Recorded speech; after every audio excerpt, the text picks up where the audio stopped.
That's God shall have, them that's not shall lose. So the Bible says, and it's still good news. Mama may have, Papa may have, but God bless the child that's got his own. That's got his own.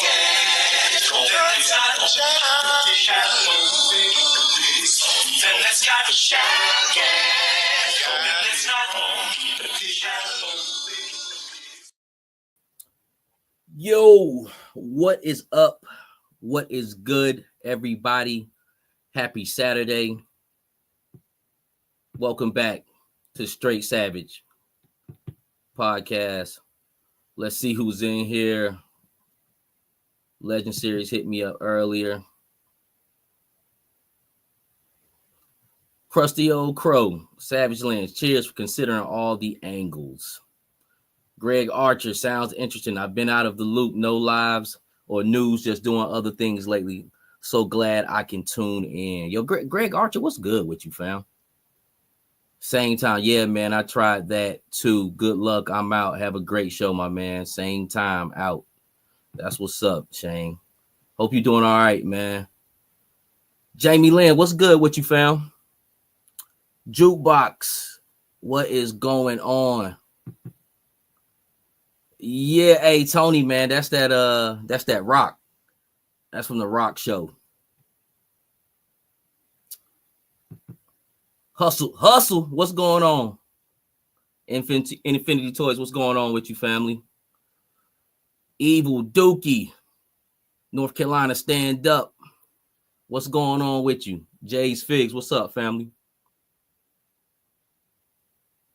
Hey, it's got that Rock Jamie Lynn intro, man. So it kind of comes on like a sitcom. That's what that was my whole intention of it, man. Herb, what's going on with you, family? Wolf, what's going on with you?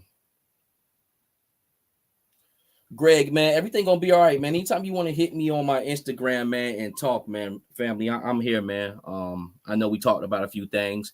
And I still continue to keep all you guys in prayer, man, to be quite honest with you. And I always say this, whether you believe in God or not. Tony, what's going on with you? I'm there to pray for you, to be honest with you, because that's what we do. CB671, yo, good afternoon. Jason said, just tapping in for the engagement algorithm. It's my birthday, so I'm going to have to catch most of this through the replay. Hey, yo, it'll be a good one, Jason, man. You know, always family salute. Yeah, Rock. Yeah. Hey, that shit on Tubi too, if y'all guys ever want to check that out, who remember the Rock TV show.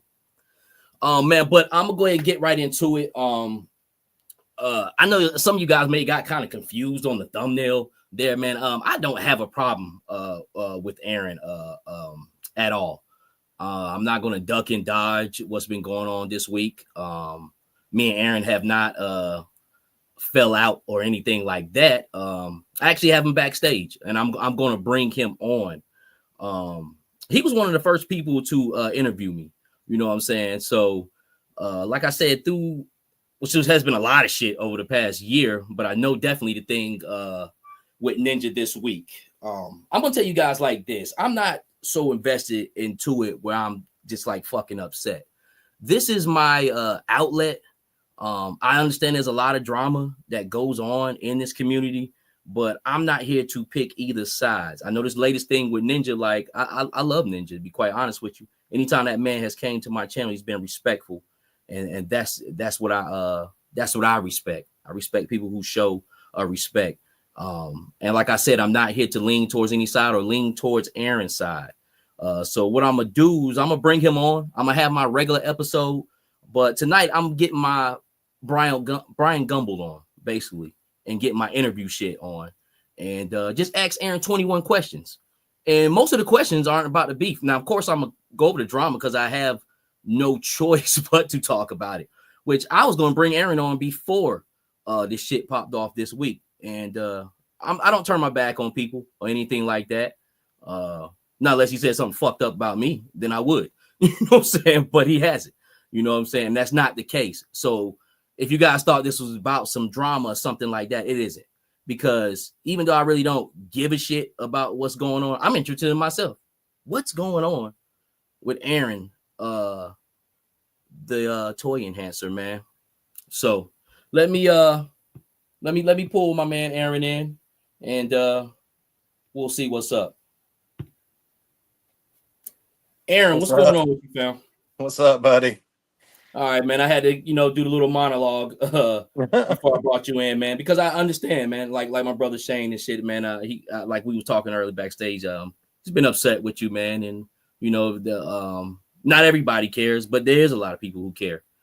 Some people are mad, man. But like I said, I'm a man of my word. You know what I'm saying? I'm gonna bring you on. I don't have no problem with you, man. And everybody's a grown man. And with this session tonight, man, I'm not here to tell anybody what they should do. You know what I'm saying? Obviously, shit has been handled.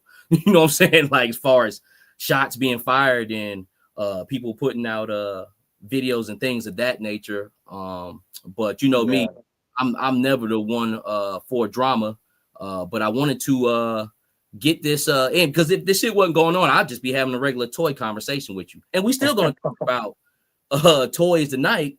But you know what I'm saying? I'm not gonna dodge that fact of pretty much what's going on, man. But Absolutely. I'm glad guys chimed in. Like I said, I didn't want to do that thumb. That's the way I wanted to do that thumbnail in my head. And I like I told you yesterday, I wanted to use your blue eyes one, because I like when he got those blue eyes like a Nazi, like he's on his shit. You know what I'm saying? I had another one I was gonna send you, but yeah, it was really scary looking. but then I was gonna use that squirrel head. That's what I call it, squirrel head and shit. Yeah.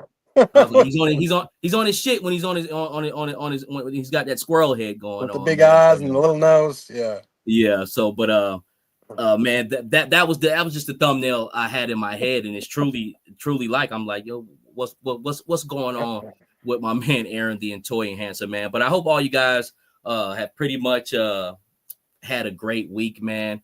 And I'm gonna start my show, you know what I'm saying, like how I normally do, man, with just stuff I picked up. And first off, we'll start off with this, in case you guys was wondering, what's the name finally fucking came back in. My fucking what's this, Crazy Legs. So nice. if you guys had an issue with your Crazy Legs with Hasbro, they'll send that shit, but it's gonna be like 2 or 3 fucking months later, to be quite honest with you. But I had no problems with it. I see, Aaron, you had opened yours up, and the legs didn't snap or anything, but I made sure I put some heat on this time. But I don't know what the fuck happened with mines, but man, just a simple leg twist and the motherfucker snapped. And but I got them and I like them, you know what I'm saying? So I finally get to enjoy this. But Hasbro will send you another one out, but it's fucking February, and he just showed up pretty much last week, maybe Monday he showed up, man. That was the same thing with the canopy problem that 3-Star had. It seemed like all those issues that were with the HasLab, they just sent out. It just took an amount of time, get some closure on how many cases there were, and we'll never know. But yeah, obviously they had to order them shits up, man. So I don't know what the fuck deal is with it, but if you're gonna do it, if I ever say you're gonna do it, I would do it immediately, because if it took that long, obviously you have to wait for those to come in, and you do it like a year later, they just probably gonna be like on some fuck you shit. They're gonna be like, you want a Spider-Man instead? No, bitch. Exactly. And that sucks, because a lot of people have like an extra HasLab sitting in a box on their shelf, and it's like, this could be open years and years from now, and then boop, a default in the leg. But yeah, luckily that like I didn't have a problem with the canopy or anything like that with the Dragonfly, man. But like I said, I finally glad I got him in, man. And Hustle said he's back from purgatory. Yeah, I should have got some crutches for this motherfucker. I wanted to keep the fucking hat and the goggles, man. But I was like, I ain't gonna be a nigga with this shit. I'm saying all that shit. The hat's fire, man. It's yeah, probably my favorite part. It is. It's not bad, man. People said that the thickness on the side, but I got his hat backwards, and it looks good, man. It doesn't have a problem with the thickness or anything. I think it looks good. I think it's great. I thought about putting it on Mr. Savage over here, Uncle Savage and shit, but we'll see. I always have mine backwards also. I love the way it looks. Yeah. It's dope, man. He's a dope figure, man. I can't wait till they come out with the regular one, with the red and gray and shit, and see how that looks. So who knows? We probably end up getting them next year. Yeah, somewhere down the road if they keep making toys. That's another thing. Like, I don't know. I seen some shit on that last week, man. But do you really think Hasbro's gonna stop making toys? I mean, it sounds crazy to even hear about this stuff, but here's one thing that you just got to keep in your head, and this is with anything that you collect or buy. I mean, they don't owe us nothing. They could sell, I mean, hell, they could sell to anybody at a moment notice and just wash their hands of it. I mean, You talking about the IPs? yeah, I mean Hasbro in general, you know, like they could stop the line tomorrow and not make another thing. I mean, they don't owe us these figures at all, and a lot of people feel like, I just feel like a lot of people feel like that sometime, and they're going to keep going. You never know, but that's why, like, I enjoy every figure that's been made so far. You know, it's like a blessing to get this line sometimes, and my, you know, and huge abundance experience with it. That.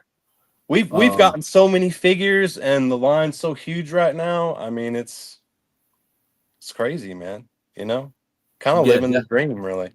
Yeah, and that's what I say. Like, even last year was a light year, and this year, it looks like it's going to be a light year too. But it's still a lot. You know what I'm saying? Like to where I'm like, I still don't think I got all the figures. I've stopped trying to get all the fucking figures. Like, I don't know what the fuck it is. I'm not into Iron Grenadiers, and I just can't pull myself to to buy one of them motherfuckers, man. I haven't got one either. I do like the way they look, but it's just a figure that, I mean, I didn't have a lot. I wasn't really into a lot when I was younger. I love the Batman, the original Bat. Yeah. That's a great moving figure. I had no interest in bats until this classified one came out, man, and it made me a fan of bats. It's not my favorite figure, but it's definitely up there as far as articulation. Probably because it's a robot. It kind of can cheat and shit on what it does. Right. It was something that G.I. Joe could like beat the shit out of. You know what I mean? Not worry about it. Correct, because they probably, next thing you know, they probably have bisexual bats. You can get them motherfuckers in pink, purple, any motherfucking color you want. But man, the next thing I wanted to show off, man, is my my chopper finally came in for Xandar, and this is the bike I've been wanting to put Xandar in. Was that Ghost Rider bike, that Mezco one. So I ended up getting this from eBay, man. I don't know what to do with it though. The reason why I say that, because I was gonna paint it, but the motherfucker looks so good, man. I might not fuck with it, man. What I was wanting to do is kind of do like a pink or gold paint job on it. Yeah, but I don't know. But Xandar fits perfect on this. I mean, I got him and Torch on both of the Ghost Rider bikes, man. They really look like they belong to a biker gang and shit. Like, these motherfuckers look good together. Of course, Torch looks good on this. I'm not gonna do nothing. I like this monochromatic color on this red one. But this one right here, man, this is like perfect for this month. Sometimes I get vehicles, you know, here, you know, I always try to modify stuff or think up a new idea, but honestly, like, the Dragonfly did that for me. The Dragonfly is like fine the way it is. Like, I really don't want to mess with it too much, man. I haven't even put stickers on it. That's I haven't either. I am with it. Yeah, I got it right here. I haven't either, man. The only thing I've seen somebody do to it, which they did they fucking thing on it, was Gun Bunny with that tiger. Yes, that was awesome. And I knew he was gonna do that. I was so excited to see it. But like, you know, certain vehicles, like I didn't want to mess with my his too much. I mean, I had three of them of each, but then there's vehicles I see and then like I want to rip them apart instantly. I Especially guess like I guess the ones that are fucking that cheap. Striker. I guess the ones that cost us $10 yeah, I'll rip that motherfucker down immediately on some Those are the easy E fun shit. ones. Throw it in the gutter, fucking, and buy another. You know what I'm saying? Yeah. But nah, I like those HasLabs. I just can't do it. I'm not that talented enough, you know. But those Chevy trucks and the other shits like those Wrecking Ridges, I mean, you know, So you can much damn near fun. get them a dime a dozen.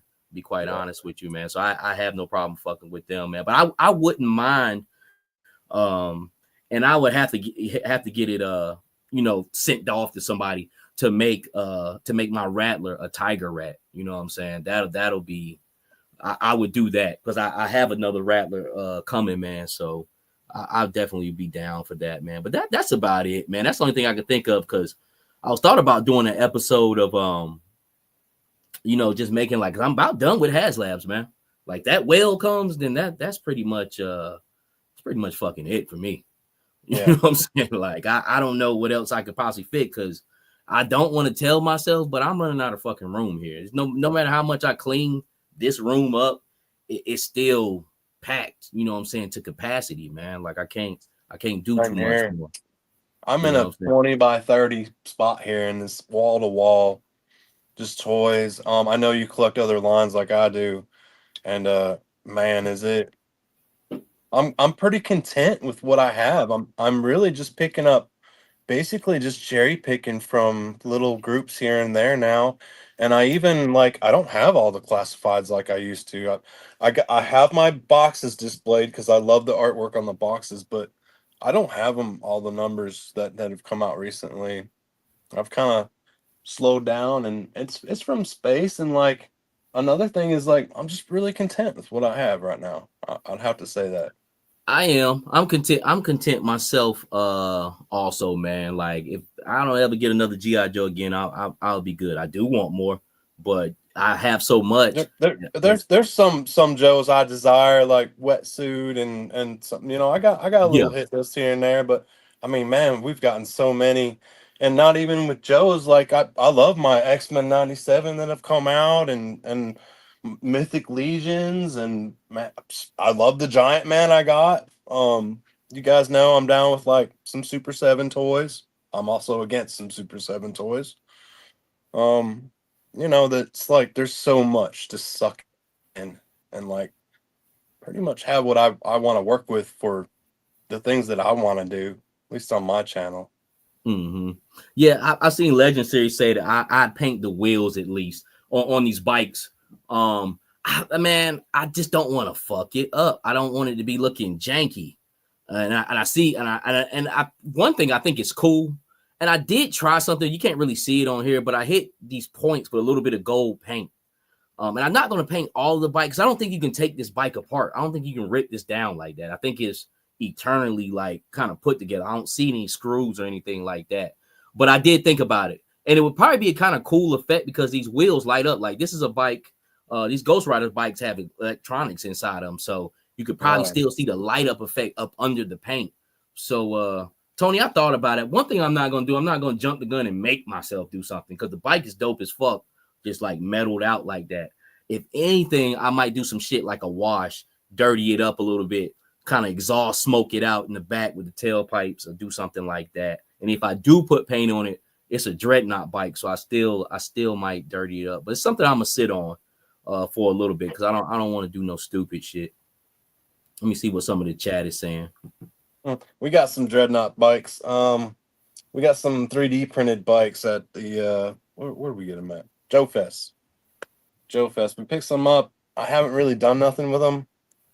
I was impressed with the print, and honestly, they gave me such a sweet deal. They were like $15 a piece, I think I paid. Nice bikes, but 3D printed for $15 a piece. Oh yeah, they're sweet, but with the 3D print, of course, you have to be careful, you know, because it's brittle. You'll break the forks, or even if you're taking 3D printed stuff outside, man, don't leave it in the sun. You'll come back to a floppy disk. It's Damn. yeah, that stuff will disintegrate in the sun. So be real careful, especially if you're just setting something in your car and it gets really hot, or the sun's beating through the windshield and it magnifies it even more. Be real careful with that. So even gridiron shit. Oh yeah, yeah. I took my super vamp out to the woods one time, and I had it in my car, and then it was in a clear. The tote had a clear lid on it, and I literally like melted one of my gridiron lenses, like that go on the front bumper. I was Oh like, wow. oh man, yeah, like it got concentrated on that one area somehow, melted it. So I had to reshape it. I just heated it back up, kind of reshaped it back to what it was. Yeah, I'm glad I don't spend too much on they shit, yo. So I guess I got to be careful with my fucking what's my vamp, because that's the only thing I really tricked out. I'm gonna trick out my my stingers and shit, man. But yeah, I can feel it when I feel it. It's like it doesn't feel like plastic or anything else like that, man. That sucks because that shit be costing a lot. Yeah. Woody It Triple does. Deuce says whale ain't coming. It's gonna be the Havoc, the Snowcat, the Mauler, or the Warthog, Mad Marauder style. Quote me. You believe Man, that? why do all those still sound good? They are. I just don't think they Woody, I don't think those shits, man. I don't think people, I think people want them, but I don't know. Maybe that's what he want. Yeah. But I don't think they don't come over well, man. Yeah. Snowcat, I could see Snowcat is just I don't know because I don't know. I don't be all on the prediction shit. So I usually don't chime into the I'm probably about the only person that doesn't watch Full Force. You know what I'm saying? It's nothing like to knock them or anything, but I don't. Yeah. You know what I'm saying? So I don't be knowing, man. I just got a feeling. I think I don't know if I said it to you last week or somebody just with that extra pack of divers that they put out. I don't know, man. They might be aiming for something aquatic because when you think of military shit, especially like a SEAL, sea, air, land, you know what I'm saying? So you got to complete that trifecta and then go into shit dealing with snow or just special elements, things of that nature, man. But I don't know. We'll see. But me at the end of the day, like I said, that's probably the only thing I probably chime in on. Javier, what's going on with you, fam? Crow says Crow was with me when we got the 3D bikes, and I believe even when he was going back to Canada, the shipping he may have broke. I had trouble with some parts that kind of broke just from you got to be real careful with them, especially the forks on the wheels. Oh goodness, but I've never had any of the bikes that you just showed. They look awesome. I'm sure the durability is so much better. You have that badass Punisher one also, don't you? Yeah. Talking about the Marvel Legends joint. That's it. Yeah. I really cashed in on them when they were at abundance, man. And a lot of people are not going to have these Mezco bikes. For one, they're fucking overpriced. Yeah. I'm not even going to knock it on me. I will knock it on that because the set will cost you $250. I ended up picking this up for $80 off eBay, and I didn't tell a goddamn soul either. You know what I'm saying? Because it was just you know what I'm saying? Even though that's still a lot, at the least I would think on a bust down, somebody was trying to get this for at least half of what they paid for it. Now the motherfucker got me though. He got me on my fucking one of my pedals came off and shit, not on the clutch side, but my footrest pedal and shit. So the old eBay super glue shit. You know what I'm saying? So when I grabbed it, I just felt it break off. I'm like, oh, you motherfucker. I expected something to do that. I expected something to fall off. I'm like, super glue residue behind it. Yeah, I'm like, all right, that's cool. You know what I'm saying? But still, though, this is the bike I had in my head for Xandar. You know what I'm saying? This special bike, man, this Mezco bike. I got to put some batteries and shit in it, man. But I can't wait to get some photos of this, man. And this year is gonna be my Dreadnok year. Be honest with you, because Dreadnoks, they really have taken over as the subgroup for G.I. Joe. They beat out any Army subgroup right now because of what they put out for them, man. And be honest with you, if they hadn't hit a home run with some of these Dreadnok characters like Torch and Xandar and Zartan was good from the get-go. They at least getting base hits. You know what I'm saying? Everybody else is like a base hit. You know what I'm saying? They've had their little issues with like glasses and, you know, maybe some other shit like that, but it's a base hit. And then with their home runs, you know, it just set it up for a walk-off. And these guys are basically, man, these guys are shit. To be honest, they became my favorite group in Classified, be quite honest with you. And then I was looking at them earlier. You get to like a point where it ain't even really about military shit no more. You know what I'm saying? This is like biker. Exactly. We're talking about Mad Max afterworld gangs, you know, and it's a club, Aaron. It's a club. Some guys get on me. It's not a gang, it's a club. Why? But yeah, it gets into some other shit, man, which is totally dope, man. But yeah, this is what I wanted to show. This was some funny shit right here. Like, I don't know if people can see this, but you see this goddamn hole right here in this box? This is some funny shit. This doesn't even have shit to do with action figures. This is the box that the bike came in, right? Because with the Mezco set, they put the bike inside of like a cushion. So dude had the flame effects and the bike in the cushion, and he put it in this box. It came from California. And what this goddamn hole is right here is people in the mail poking the fucking box. You want to know why? Because they thought reefer was in that shit. Oh. This shit crazy. This shit had me laughing. That's crazy. I said to myself, like, you motherfuckers got me back in the day, but goddamn it, it's toys now. There's no weed in there. And you're trying to get my damn reefer. What the hell? What the motherfuckers will do, they'll take a metal rod and they'll poke that shit. And it's not the fucking police. It's not the fucking it's not the postmaster. It's the motherfucking workers. They're trying to poke the bags. Yeah, it's the fucking workers, man. They be trying to poke it, and if they hit it with that metal rod and smell that weed coming out, then they gonna jack it shit, yo. Yeah, I've had so many motherfucking packages jack, I can't even fucking count. Somebody, the fucking postal workers in Fayetteville were walking around like the goddamn plugs, yo, about 6 years ago. These niggas that have jewelry, Jordans, all types of shit, new whips, they pulling up in charges and challenges. I'm like, god damn. But that shit had me laughing, y'all. Like, yeah, because I don't think I'm gonna hear about this package. You can put you about 3 pounds in this motherfucker, and it's light.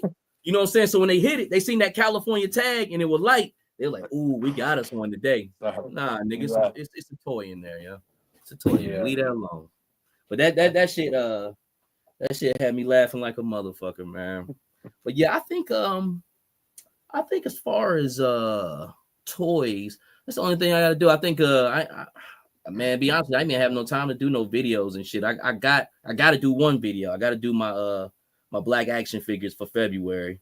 Gotta show my love to them. But other than that, man, I really ain't been having time to do no fucking content, man. Like the show has been cool on the weekends and doing the lives, and I've been loving the live format, man, because I can just get and talk. Like especially like tonight, like a situation like this, just get, talk, you know what I'm saying, and kind of come out of my normal box that I be in. That what's up, everybody? You know what I'm saying? You know, right. That shit. Which no, go ahead. It's a place for you know, people to get to know you, know what you're about, you know, just to, you know, conversate on the things that we love, the toys that we love. Working on toys, you know, the projects that we do, the pickups that we pick up. I picked up I was thrifting. I was thrifting with my old lady. picked up this, man. What is that? That's pretty dope. That's a little Tonka Jeep from back in the day. It had some kind of battery operated, right? Mm-hmm. Got a little so it's got a little gear thing right here that I guess it's got forward reverse, right? I got to put some batteries in it. It don't have the cover, control? No, it's not remote control. I think you just push the gear in and it'll just roll forward on its own, right? Oh, wow. It's an old Tonka truck. Yeah, that's that 70 shit. Oh yeah, it's metal, made of metal, and I picked it up for $7. Yeah, I was like, damn. I was like, I can modify this, but it's pretty dope the way it is. Yeah, nah, it is. It's got that it's got those 70s colors.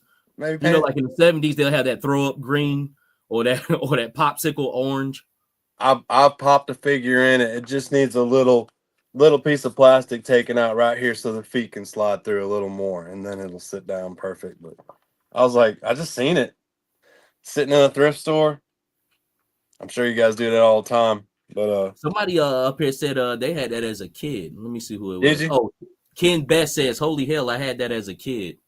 Hmm. Yeah, you got a little shifter on there. It's got I'm gonna pop batteries in it. We're gonna take it out, run it through the creek, see what we can do with it. But Hey, where you get your lights from, man? To put your head, like, do you order those off Amazon?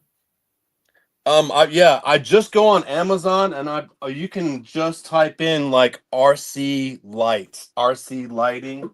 Mm-hmm. And it'll take you to basically all the lighting that they put on like Traxxas cars or any RC model car. And I mean, you're just talking about like you can keep it battery operated. You can you can put a USB plug type deal thing on it. Whatever suits your needs, you can buy all those attachments. And a lot of people do ask me about they're worried about doing the electronics. It's not as complicated as you think. I mean, there's a positive and a negative with the battery. It's like Mm-hmm. connecting red to red, black to black, and just you can interloop whatever, how many lights you want. Maybe you need some extra wire. It's pretty simple. For tighter connections, you're gonna want to solder your connections. Just Mm-hmm. little dab of solder will make it solid. I get into the point where I use shrink wrap, and it's just when you use the shrink wrap, sometimes if you want everything to look real formal and good, there's a process of like sleeving the shrink wrap and stuff. That's probably the more complicated end of wiring up toys and stuff like that. Is trying to But dress it it's out. basically hooking it up to a power source, though. Oh yeah, Okay. yeah. And I use obviously I just I'll Google search or Amazon search like 9-volt battery connectors, right? And you'll just get two wires and a little clip that like pops onto a 9-volt battery. Those are the ones I like the best because I can set that battery basically anywhere inside the car and it's still gonna stay like connected to it really well. Hmm. Um, but yeah, normally use like 9-volt. And then if I got like some of my cars, my vehicles they have like winches in them, light systems, and then like maybe something else. I'll give each little thing its own battery. So I can sit there and play with the winch all I want or run the lights for like 2 hours if I want. It's just however you want to do it. And then Yeah, that's what I'm gonna do on the next 1500 that I do and shit, man. I'm gonna go ahead and try to put the lights in it because I think that's the only things that's missing from my trucks. That's like this is next level shit right here. Is the light system putting it? and Cause I it love really all my paint jobs. anyone can do it. It really ain't hard. John Battle says, "What's going on, Savage? I hope everyone is having a great night." And guys, I know I usually go down the line, man, reading the comments, but I want to definitely pay attention to my guests, man, and go through our shit, man. So I'm gonna just pick, pick and pull little comments. Hustle says, "Let Aaron know that Zartan diorama going to need space for motorcycle parking." Yes, yes, I love that. Um, you are right. You are right. Keen on to the next diorama. We got to get through our next diorama that we've been working on, the Mindbender Lab. But believe me, what you just mentioned, there's a route that I'm going. I got a great idea for something like that. Oh man, I can Dreadnok K6 says I finally came across somebody who doesn't like Xandar. He says Xandar's articulation is trash. He might as well be a statue. I wouldn't say that, Dreadnok. His shoulders, you cannot do a T pose, but it isn't trash. I put him far from a statue because the rest of his Yeah. body moves great. I do wish I can get him in a T pose, but for what I was moving around and doing with him, it didn't really bother me that much, to be quite honest with you, man, because I He's do not wish too I bad. could get him in a T, but you know, it's just his gear. Yeah. I moved him around on that diorama video we did for the layer. I got him in some pretty weird positions where he was coming off of the ski, you know, and getting on the dock and stuff. Mm-hmm. Forget what else we did with him. Not too much. He posed well for me on the photos that I have shot with him. But yeah, there's going to be a little restriction on all that shoulder stuff. I mean, Yeah. you can. Who was it? Zartan. Zartan has the same shit going on, but his system is set up a little bit different when you can move him. Like you can do the T poses and shit with him. Let me see. Yeah, I have to go get mine. He's right over there. Yeah. Okay. So Zartan shit is connected to his web gear. Yeah, on his chest. So yeah, it's That's not what it is. attached. Okay.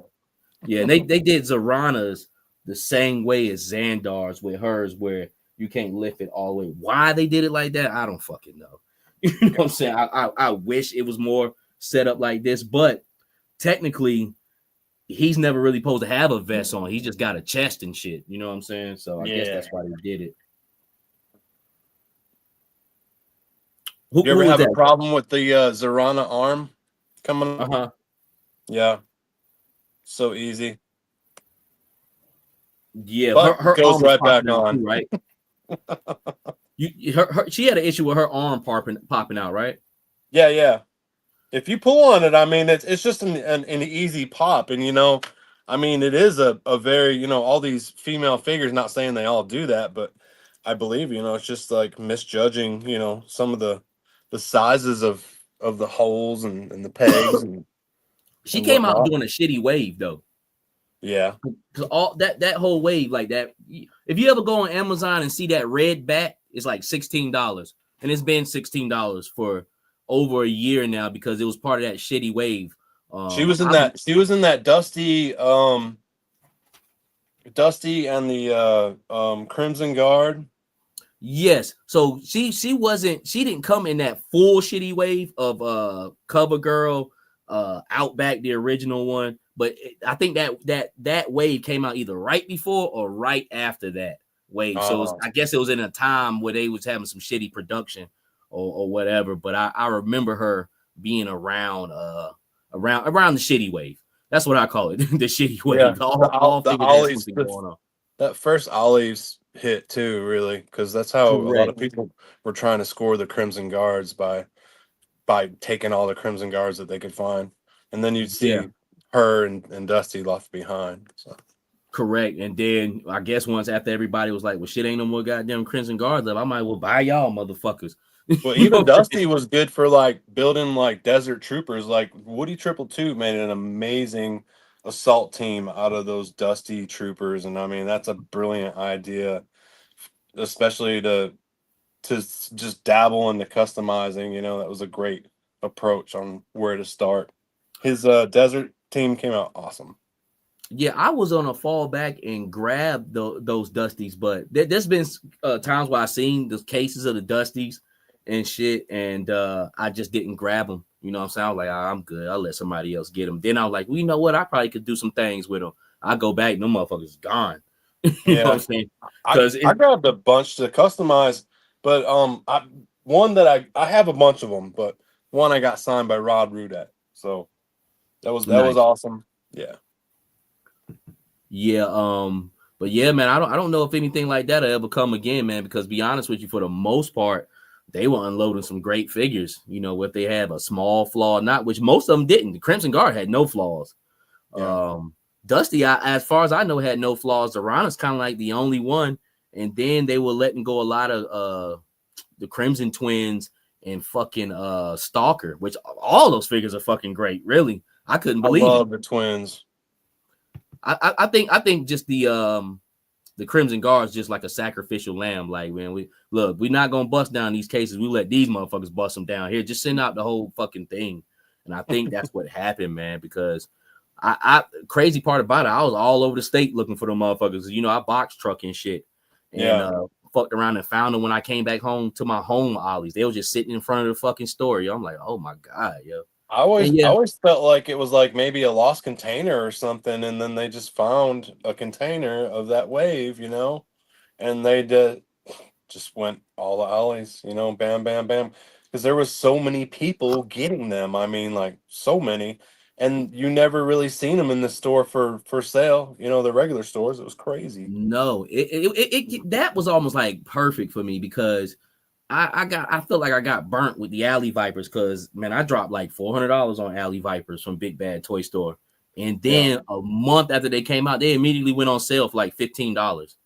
Like I Mm. was like, oh hell no! I was like, that's it for me. I said, and the next army build that was coming up was Crimson Guard. I was like, I'll wait on this one, and lo and behold, a year later, because I had picked up like one or two, but then a year later, they was at Ollie's, man, and I was a rotten son of a bitch. Yeah, I was one of the ones who cleared out the whole case. Me Yeah. too. I cleared out a few. But hey, man, it is what it is, man. Look, I done paid the cost to be the boss before, but I had to get them, man. Because for one thing, I'm not reselling them. I bust open all them shits. I got 10 of them. Yep. And I still have tons. That Viper 3-pack, man, was a hit for me. I mean, I found 17 of those, and that's a shit ton of Viper. I mean, you do the math, but yeah. Where you find them at? we were finding those at Ross. It was the crazy part was every time I found 17 boxes total, and the crazy part was when I found out about this, Iron Ken brought it up in one of his videos and brought it to I had no clue. I was like, this can't be real, and the saddest part is Iron Ken never did get freaking Viper 3-pack, but he was definitely talking about it. And sure enough, I went to Ross. I was hunting it down, and I had a flexible work schedule. It was like a Thursday when I found the first pack. I found 6 of them, so 6 came in a case. Found all 6 of them, grabbed them, went to another Ross down the road. 6, and this is all on the same day. And they must have distributed them all that and put them out that morning. Wow. Another 6. I was like, holy smokes. And a lot of people were like giving me heat on Facebook for like posting pictures of how many I found or how many I bought. And I mean like they're like, save some for us and blah blah blah. And I ended up feeling so bad. I caught so much heat. I ended up giving some away. We gave them away like on Facebook, and when we started doing the lives last year. When I first started doing lives, gave a few away. Just gave them out randomly, and I kept probably like 12 of them for my Viper army that I got. Yeah, I didn't find any of those 3-packs. I think I did, and I might have passed on. But what I looked up on Ross, and this was about like that year ago, was the Croc Master in Fiona. So when y'all seen that video last year when I had all those crocodiles, that's where that came from. You know what I'm saying? I was like, oh hell yeah! I was like, well shit, let me army build these motherfuckers and shit, man. That was a really good deal too. It was. Python Patrol bats were out at Ross too at one point. You could pick them up. And dirt cheap. Yeah, I never seen them, but during that year, Target, as soon as they got all that shit, they put it on sale. Damn near like a month later. Like I brought a bunch of fucking Outbacks for like $5 and shit like that. I would come across little deals and Python Patrol bats, man. So it was definitely a year of fucking just straight clearance, but I think the pipeline was clogged up and they were trying to play catch up on that shit. Mm-hmm. So that's what happened with it, man. But it was a great year. I damn sure took advantage because I know I dropped a lot from the time the line began just on straight buying it out. You know what I'm saying? So if a motherfucker start crying with me like, oh man, save something for me, I'm like, man, fuck you. Man, fuck you, man. I don't care, man. You know what I'm saying? I remember another hot item from that year was the Transformers Arc. If you were lucky enough to find an Arc in a Ross, and I only came across one. But yeah, that was another hot toy that was like so expensive and then so cheap at Ross, and that was a hard one to find, the Arc. I'm not a huge Transformers guy. I know people were saying like a lot of Transformers stuff was popping up around that time, man. But if I did, I probably walked past it and shit and was like, but at certain times, man, if I got what I want, man, I'm not a hoarder of it. You know what I'm saying? Like that, man. I'd be like, hey, man, I'm good, man. Like those Dusties and shit. Like, I easily could have picked some up. But I was like, fuck it, man. Let somebody else get them shits. You know what I'm saying? But if I need it, You know what I'm saying? I'm a grab it. But you know, this is like even though Hasbro was trying to play catch up, we were trying to play catch up too. And it's that I'm at a point in my life, like a matter of fact, I was on my man live stream last week, my man Hyperdrive Collections. He does like a lot of Star Wars shit. And I'm glad right before I had to get off his live, because I had to do mines last Saturday at 10:30. I was getting off and I was like, hey, look, you got this thing at the end, man. If you do it, man, leave my name out of it, man. I don't need no more fucking more action figures. And lo and behold, right when I was about to get off, I fucking won and shit. I'm like, man, wow. Yeah, so he's like, oh, Savage said he didn't want anything, man. But it's to that point, man. Like, look, man, it's almost like a headache and shit. You know what I'm saying? Like, to take on shit. Like, I'm not. That's why I don't jump out there and buy shit like that no more, man. Because it's a fucking headache, man. I'm like, I'm good, man. I got enough. Like, I'm sitting up looking at fucking shit like this, like bags of fucking accessories and shit. You know what I'm saying? This shit is getting ridiculous, man. Like, I got those. I can't do it. You know what I'm saying? Like, I got tackle boxes full and like fishing boxes and stuff. That's where I keep all my weapons. I'm sure everyone at home does too, man. I mean, and that was just a piece. Now you gotta keep an accessory somewhere. I got drawers that you put clothes in, man. That's full of heads and shit like that, man. It gets crazy. That's why No, go ahead. I said I got a box. It's like a big shoe box full of low-key Wartooth parts that I'm like all these custom ideas of great custom accessories. It's just from Loki. I gotta get in there, get to modifying, make me some figs. I got a bag from Loki too, which he gave me at Joe Fest last year that I said on one of these lives one day I'm gonna go ahead and paint it or just paint up. Because there was a few pieces like some shields and shit, like some riot guard shields and shit like that I want to paint up. But when I got them from, I wasn't even into painting figures, but I knew eventually I would get into it, man. And you know, now that's really what I really like to do. I like to be more on the custom side now more than reviewing, which I never was really. I would consider myself a reviewer. I always kind of try to come at something artistically. You know, at least in my powers on what I could do, man. And I kind of fell in love with more of the custom side and the kit bash side. That's what I always loved about your channel. It was like really, really different when I first started watching it, and just unique from like other channels. You know, you were always trying to bring out the love of toys. No doubt, and it's still like that, man. It's still like that, man. Because, like I say, man, I don't get paid to do this, and you know, which people know, like even this thing with bringing you on, I'm not about drama or trying to pull clout in, man, because I don't need that to build a channel. You feel what I'm saying? And so it'll never be that way. I still don't get paid to do this shit. You know what I'm saying? I thought about hitting that fucking button the other day, but then I was like, I don't know. Yeah. I guess for some odd reason, I think I just don't want to be super censored. You know what I'm saying? Like, I feel like once you like sign over to them, they like, nah, nigga, you can't do that. No. And that's a crazy part of it is like everyone that has not been monetized, they don't realize like how little you really do make off of your content and your videos, even the ones that hit. There's so many factors that boil into it, like how long is your video, just so many different things. Like there's not a lot of money into it. No. I monetize, but like here's the best part about monetize. If you give away stuff, then it helps with like mailing things, maybe purchasing a few items for your channel, prizes, stuff like that. But there's not a lot, like at all. You're talking like when you first start out, you might make $100 a month if you're doing good, pumping out plenty of content. You know, that's not much at all. No, it's not. I don't pump out enough. I don't do enough. I already know that. You know what I'm saying? And then, you know, I'm not a guy who has every video up that's got like thousands of views. So I already know. My wife be like, why don't you do it? I'm like, you just really don't fucking understand. You know what I'm saying? Well, it might get a tank of gas here and there, which is any money is cool, man. But be honest with you, man, I'm chasing this bread. And I hate to say real life. You know what I'm saying? You know how motherfuckers be like, in my real life. I'm like, motherfucker, this is real life. Right. But you know, on the other end with my trucking company, man, I'm trying to get up with the big dough with that. So that's what I'm really concerned with, man. But I know what you're talking about. I get caught up in that real money too sometimes. yeah, you got to, man, because that's real life. You know what I'm saying? Like that Yeah. really pays the fucking bills, to be quite honest with you. Right. And the type of work that I'm in, you know, people make tempting offers to give me good jobs sometimes. Sometimes I got to go out of town for them. And you know, you got to work it in the schedule, you know. It's tough sometimes. Let me read some of these comments here, man.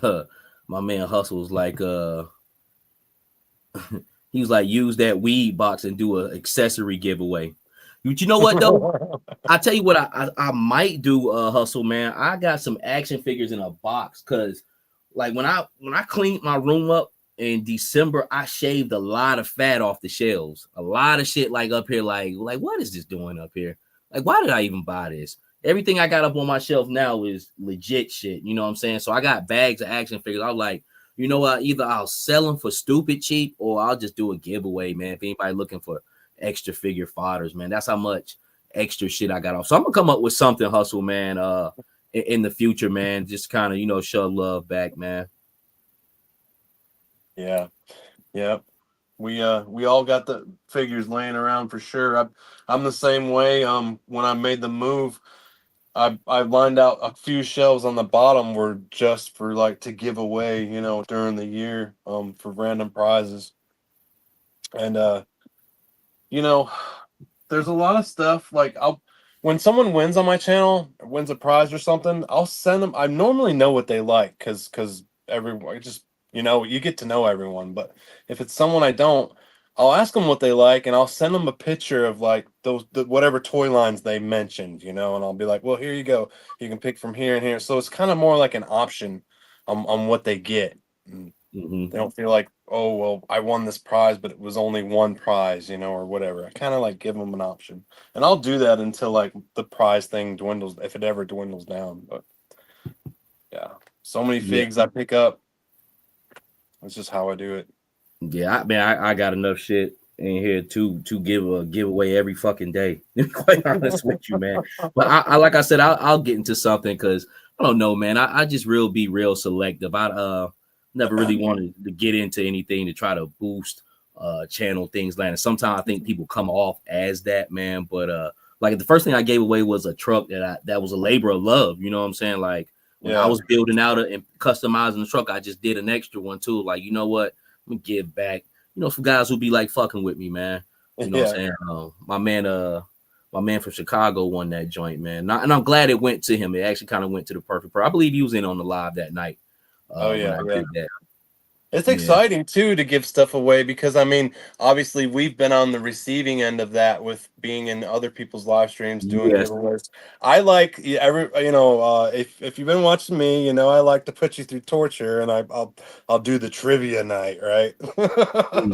Yeah. And then you got to work for it.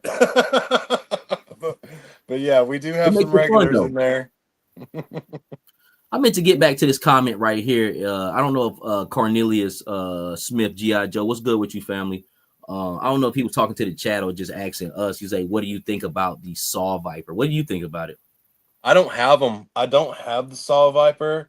And honestly, I mean, from the few reviews that I have seen, like I seen Crows, man, I got like no complaints. Like, I don't think I'll have, when I get them, and I'm not even like, he wasn't a figure for me that like I had to have, you know, right away. I don't know why. I don't know if it was because of my situation where I was in the process moving. I'm not really like, I'm not trying to like go after every toy right now. I'm just not able to really. Just got too much going on. Yeah. I had no complaints with the reviews that I seen. And of course, you never know how you feel about a figure until you get it in hand anyways. I mean, I've had figures that I'm like, and then I get them in hand and like they amaze me. And like you'll see that if I review it, I'll mention it. I'll be like, I didn't anticipate it being this good, or I didn't know it was gonna be this bad. I thought he was gonna be a rock star, but he fell short. He fell short, and that's almost literally he fell short. You know what I'm saying? He's a short motherfucker and shit. You thought he would be this big hulking motherfucker, and he's not. One thing I did do though was did you see the one I did a couple of weeks ago where I did a kit bash of him? Oh yeah. I did. I ended up taking that to the next level. And I look at that figure. Like people have figures that they put on their desk at work, which I don't work for anybody, so I don't have a desk and shit. You know what I'm saying? But you know, figures that you kind of keep around. And my thing is the kitchen counter. Like if you ever on my you on my Instagram, you'll see when I pose up figures on the kitchen counter because I have to be upstairs. You know what I'm saying? Either I'm up tending to you know my family or whatnot, but those. I got figures that'll stay up on the counter, and that's where that fucking Saw Viper that I custom that kit bash did, man. Because you swapped the lower out on them, right? I swapped retro card Duke's legs, and then I did like a camo, like a purple, brown, black camo on them. But what took him over the edge is I end up adding Falcon's beret on top of his blue cover, and that shit just made that nigga look fucking amazing, yo. I'm like, damn. I was like, yeah, I did my thing on that. Like, that's something I glowed on. My Jinx, that kit bash, I glowed on that, man. That's really where my heart has been at. And probably being that I have so many action figures, that's probably where my heart will probably die at for now. You know what I'm saying? Collecting action figures, because like even though I get more, I definitely won't be like doing like the huge army buying like that because I have enough, which I'm not gonna stop army building. I'm just gonna get 5s. And if I really like something, 10s. You know what I'm saying? And that's going to be rare, but just really 5s. Like I finally got my hands back on what was the Twilight Guard. So I ordered some of them from Big Bad Toy Store, but I only got 5 of them. You know what I'm saying? That was the one that I have not picked up. Those Twilight Guard. I need to get it. I know Hasbro Pulse is sold out. So they on Big Bad Toy Store. That's the last place they're left at least for right now. Who knows? The motherfuckers might end up in Ollie's and shit. You know what I'm saying? Like $10. You know what I'm saying? Sitting in the container lost. Yeah, right beside the Snowbat. That shit is sold out on Big Bad Toy Store, the Snowbat. And with no intents on it showing up for a long time. It was still up for pre-order though. But I was lucky to get the first order off the rip. I bought 4 of them right off the rip when they first came out, and that was it. I was never able to obtain it. I've seen it at some conventions in there. Fairly priced. I mean, not too crazy prices, but I mean, it's not totally unattainable for a good price. But yeah, my man Jukebox Hero, man, looked out for me, man. And that's the shit we were just talking about, man, where guys will randomly bless you and shit. He's like, yo, keep a lookout. You got something coming in the mail, because I've done exchanges with him before where we trade off figs or pick something up from each other, man. And it was the fucking Snowbats, man. I'm like, damn, man. Now that'll make me want to cry right there. You know what I'm saying? Like, damn, you was thinking about me. And then another one of my partners, Hyperdrive, man, he sent me that Outback with that MTV shirt. And that shit, my mind was blown. I'm like, man, that's one of my favorite fucking figures, man. Yeah. I'm trying to figure out how he did that MTV shirt. Is there something where you could like put like almost like a, not necessarily a sticker on a figure, but it kind of like will tattoo into a figure? Is this you can do that kind of with water slides. I'm pretty sure water slide stickers, you can apply them pretty. That's what I'm thinking. I think he did. That's how I think he got that MTV on that shirt or that Outback, man. But I would eventually want to do something like maybe make me one with a Wu-Tang shirt. There we go. Wu-Tang. Let me read this comment right quick. My man Olu says, how many figs will you keep on the counter? I try not to put too much up there, man. I usually do like 3 or 4, figs up on the counter, man, just to fuck around with. Because then that, if I'm got 10, 20 fucking figures, I might as well take them motherfuckers back downstairs and play down there. So I keep a small amount so I can focus my attention, you know what I'm saying, and have fun on the figure I want to fuck with. Yeah. Let me so Aaron, we about an hour in here, man. We gonna get to the 21 questions, man. And like I said, brother, I'm not taking either side or anything for the most part out of these 21. 3 is just on. And to be honest with you, I'm curious my goddamn self. Where's the origin of everyone's curious of this stuff, man? And like I said, man, I have no feelings either or about it, man. Like I said, like I told you backstage, I might give my honest opinion on a few of them. It might work in your favor, it might be against you, but it's not for that, to be quite honest with you. And it's not my place to tell you what you should and should not do, man. Like I said, you good in my book. As long as you ain't said a goddamn thing about me, I'm good.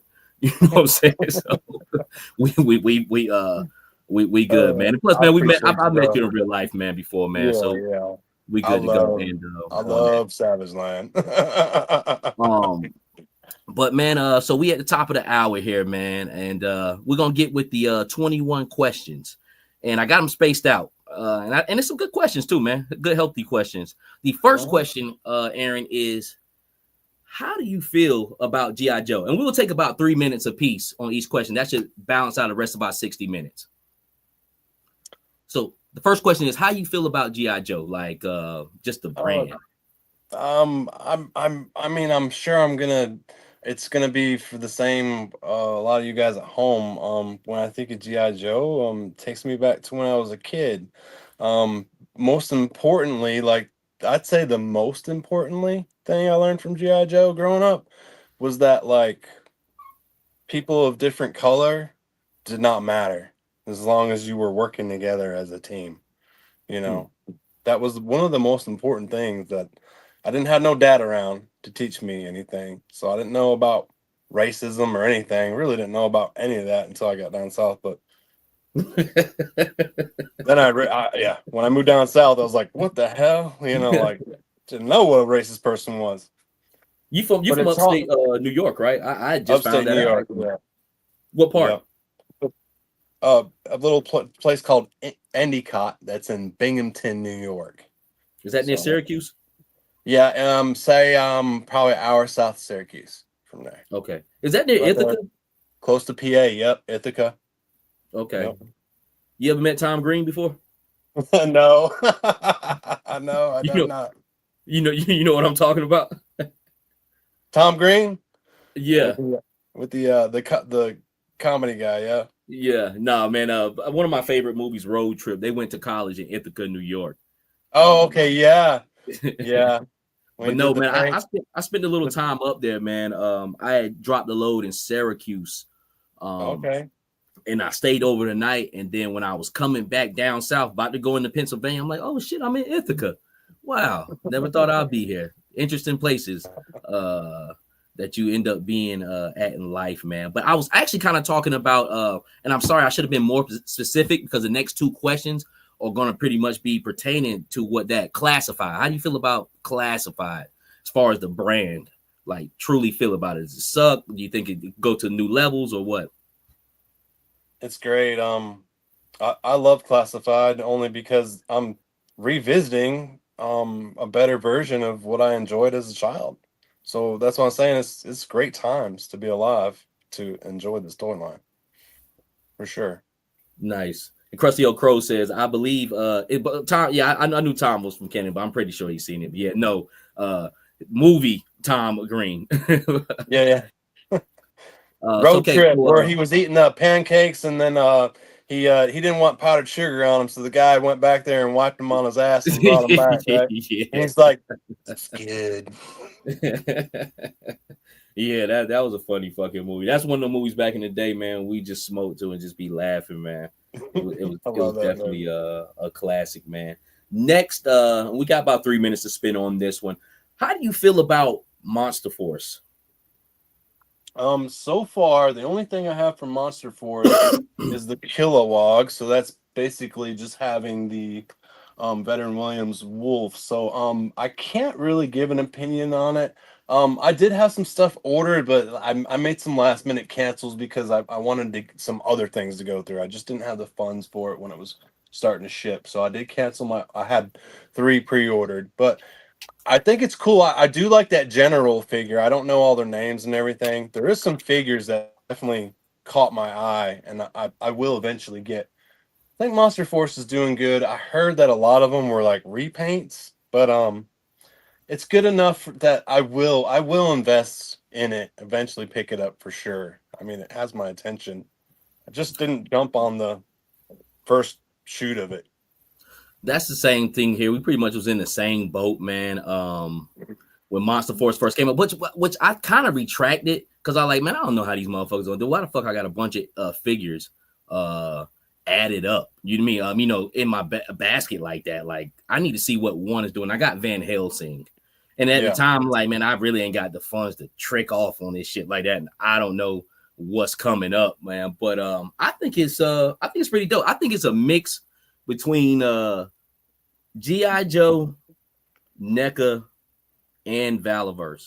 Yeah. Did you pick these up at Joe? I did get the exclusives at Joe Fest. No, because they just didn't do it for me. I thought it was just something like, I hate to say cash grab, but it was like, I know these motherfuckers is hungry for this shit. Let's just give them something, goddamn it.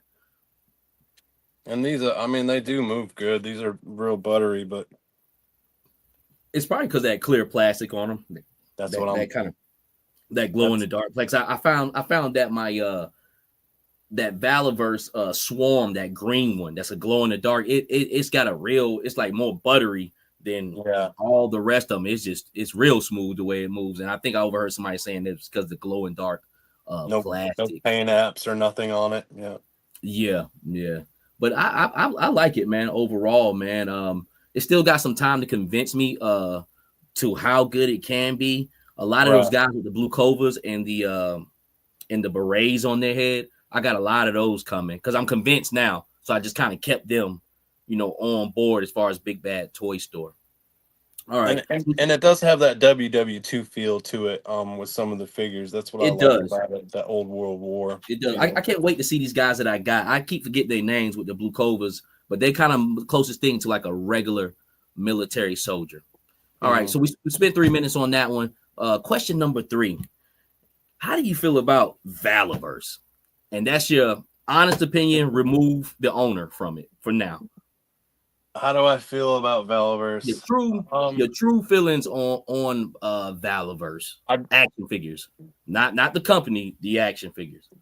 Okay, I do like figures in Valiverse. There's some that I fell in love with. I don't have my open one. No, I do. The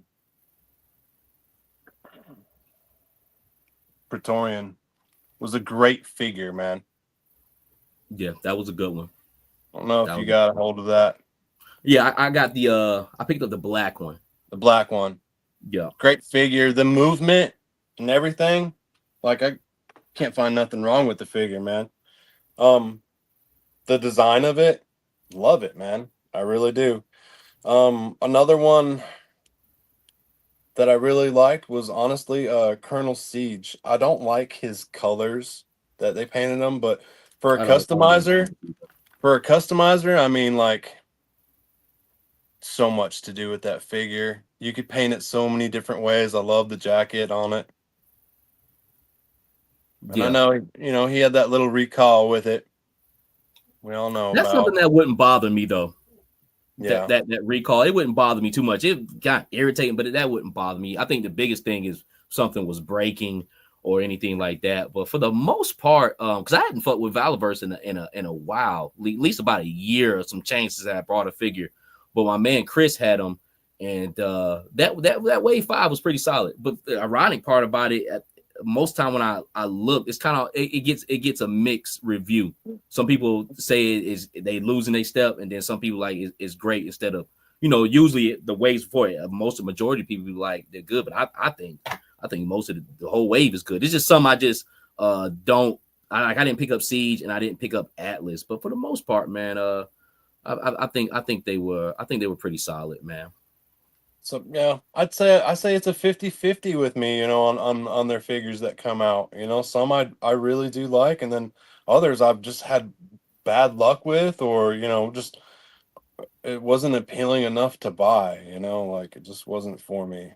Without knowing too much about lore or anything like that, I'm still trying to pick up on it. Same here with me. I would say more like a 75-25 with me. And the reason why, because like I said, I didn't feel like they were producing enough different shit. Because I think like it was like 2 series that felt like it was kind of like a repetitive thing going on. It's just different colors and shit, and that's probably why I didn't hadn't picked nothing up, man. But I'm glad I did. I'm glad I seen it because they had some good figures. So we spent 3 minutes on question number 3, and the fourth question, Aaron, it is why. Why, Aaron? Why'd you go against Bobby? You can't win. Bobby was. Now, hey, I threw a little clip in there and shit, man. But no, just like I said, but I was just fucking with you. But what was the situation with him Going against Bobby? You got 3 minutes.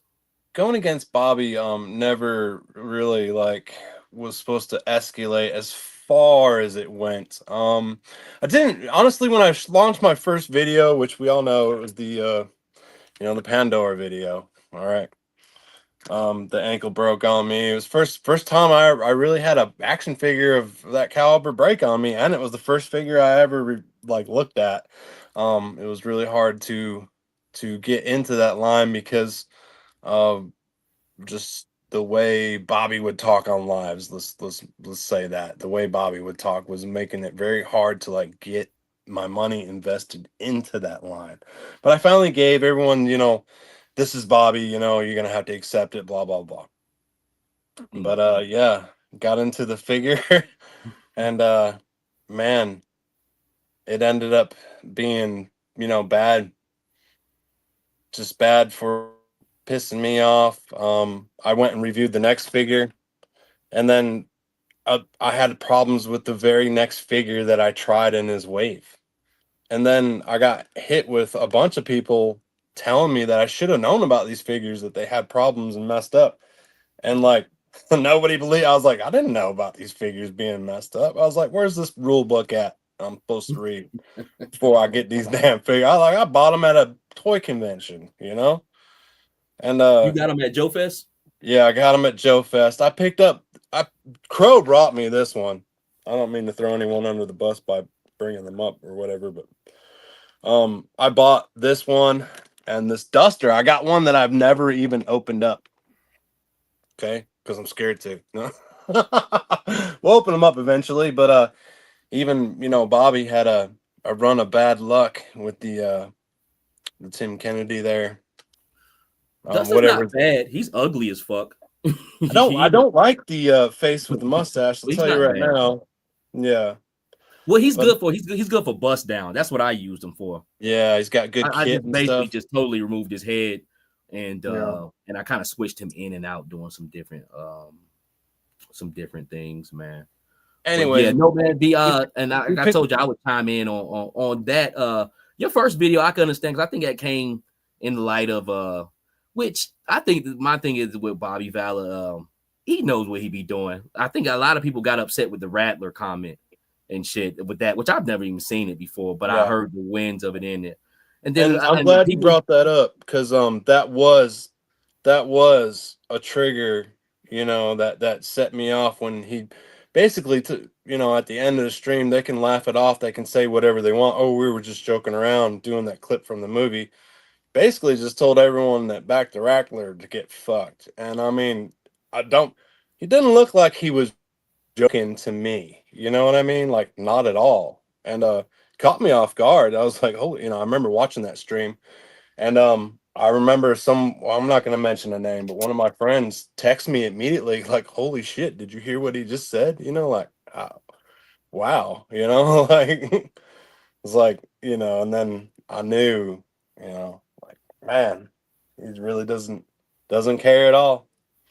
Well, I just think he knows how to hit you guys' triggers, man. I think he does care. I believe he's ordered one himself, to be quite honest. He swears he didn't though. So when I do see one in his office, through one of his videos, and we'll see, he swears he did not order one, but I guarantee you, it's entertainment, man. But and be honest with you, like I always say, man, sometimes bad controversy is good controversy, especially when you got a buzz going, which he doesn't need, you know what I'm saying? But he knows how to hit you guys' triggers. And I would say on the first video, I would say some guys I know that's not even on YouTube, they're like, all right, I'll feel him on that. But that second video, and then I don't know, I think you did the third one with Samuel Jackson. Does he look like a bitch? I'm like, oh man, I say Aaron tripping on this one, man. You guys know by now, I love Pulp Fiction. So I was dying to Look, to throw and it. look, I But I mean, understand what you I'm were. not. Oh no, go ahead. You got to think. I mean, we put together these videos and we want to be entertaining, and I know I throw myself out there a lot. Where I met people are like, oh my god, this guy's crazy or whatever. I mean, some of my videos, I want you to laugh at the things that we're talking about sometimes and saying and doing. And I mean, if you take it like so serious beyond to the point where like, you know, some levels of seriousness that I have had to deal with through certain people, I mean, it's like, come on, man. We're entertaining each other on YouTube, you know? Yeah, I don't ever take it too deep. Not let's say somebody's like Savage, I'm gonna fucking kill you. You shouldn't have, no, yeah, right. You should I'm never like, oh, take it all like right, okay. personal. I'm not gonna take that shit too lightly. I ain't gonna be wilding out on here, but I'll remember that for sure. But and then we'll move on to the next question. The only thing about that Pulp Fiction video, I understand what you was trying to do, but it had shitty editing, man. I was like, damn, man, I Yes. understand. You got to make that video talk with you and shit. It's like a DJ and shit. You got to make them cuts and shit. And I was like, man, I know what he wants to do, but he loves the movie so much he's letting the whole goddamn scene play out. I'm like, man, make that shit talk a little bit better. Yeah, But man, yeah. It is but hard to look, do. man. No, go ahead. Editing is not my greatest thing. I mean, I learned it through YouTube. I've only been on YouTube for like a year and a half, so like I just learned to edit anything. I mean, it's Same not here. it's Same not here. the easiest thing to do. I congrats. There's a lot of people in the chat right now that are also learning editing, like around, the same. We're kind of learning it together. But I Yeah. congrats everyone that takes on the editing challenge because it is a process. It's a feeling, you know what I'm saying? Because I'm still a novice at it too. There's still some things I would like to do, but just because I ain't have time to explore it. But some of the stuff I was like, oh, okay. I feel how this is gonna go here. But I'm gonna move on to the next question, man. Like I said, these questions I don't want to stay and linger on something too Yeah. long, man, because I got a lot of other stuff that actually besides drama, man. But the next one kind of is, do you feel like people abandoned you? In a sense, I know, people are going to group up, and people make so many friends, and then so many friends might be talking a certain way. So we've seen, definitely publicly seen, some people give up on me or want to kind of disconnect from me. And I don't hate anyone for doing that. I know I've been having some spats with Bobby and with Chad and with Ninja and all that. But one thing I want to point out right now, these channels actually thrive off of this shit where I can actually, and I'm gonna do it right now, but I can actually turn off any of my so-called hit videos or whatever or talking about anybody. I can end it, and my channel is still gonna do good because of what we actually do on my channel. We make stuff, we build stuff, we talk about toys, we do that stuff. And I've been watching all these channels for the years, and I know that they do the same thing. They build stuff, they make stuff, but they also, like, everyone talks about getting out of the drama, and then some of these channels like feed on that drama. So if there's anything I want to point out to anyone that knows me, watch what I do from here. Absolutely nothing. But watch who's going to feed like drama like into your community by talking about it, bringing it up or whatever. It's just like some people at a drop of a dime are going to want to fuse this drama into you. I know I've been a part of this, I've been having spats, there's been blows. But watch. I can stop right now. But you're still going to continue to see. There's going to be another dude they're going to talk about. There's going to be another channel they're going to talk. There's going to be this guy or that guy. And I want everyone to understand that drama feeds off of sometimes you liking people who pump it out like continuously. I'm talking for years and just base their channel around it sometimes. I just wanted to put that out there because sometimes there's a bigger picture that I try to like capture out of things that happen. I would say I'm gonna chime on it just a little bit, give my opinion on it. I've seen worse than what you've done. You ain't the first or the last. And I've seen some nasty shit, and I've seen people applaud it. To be quite honest with you, man, on here, man. But you know, me being a year into it, I've seen what YouTube can bring. Be quite honest with you, it's entertainment. That's you know what I chalk it up as. You know what I'm saying? But I've seen some ugly shit now.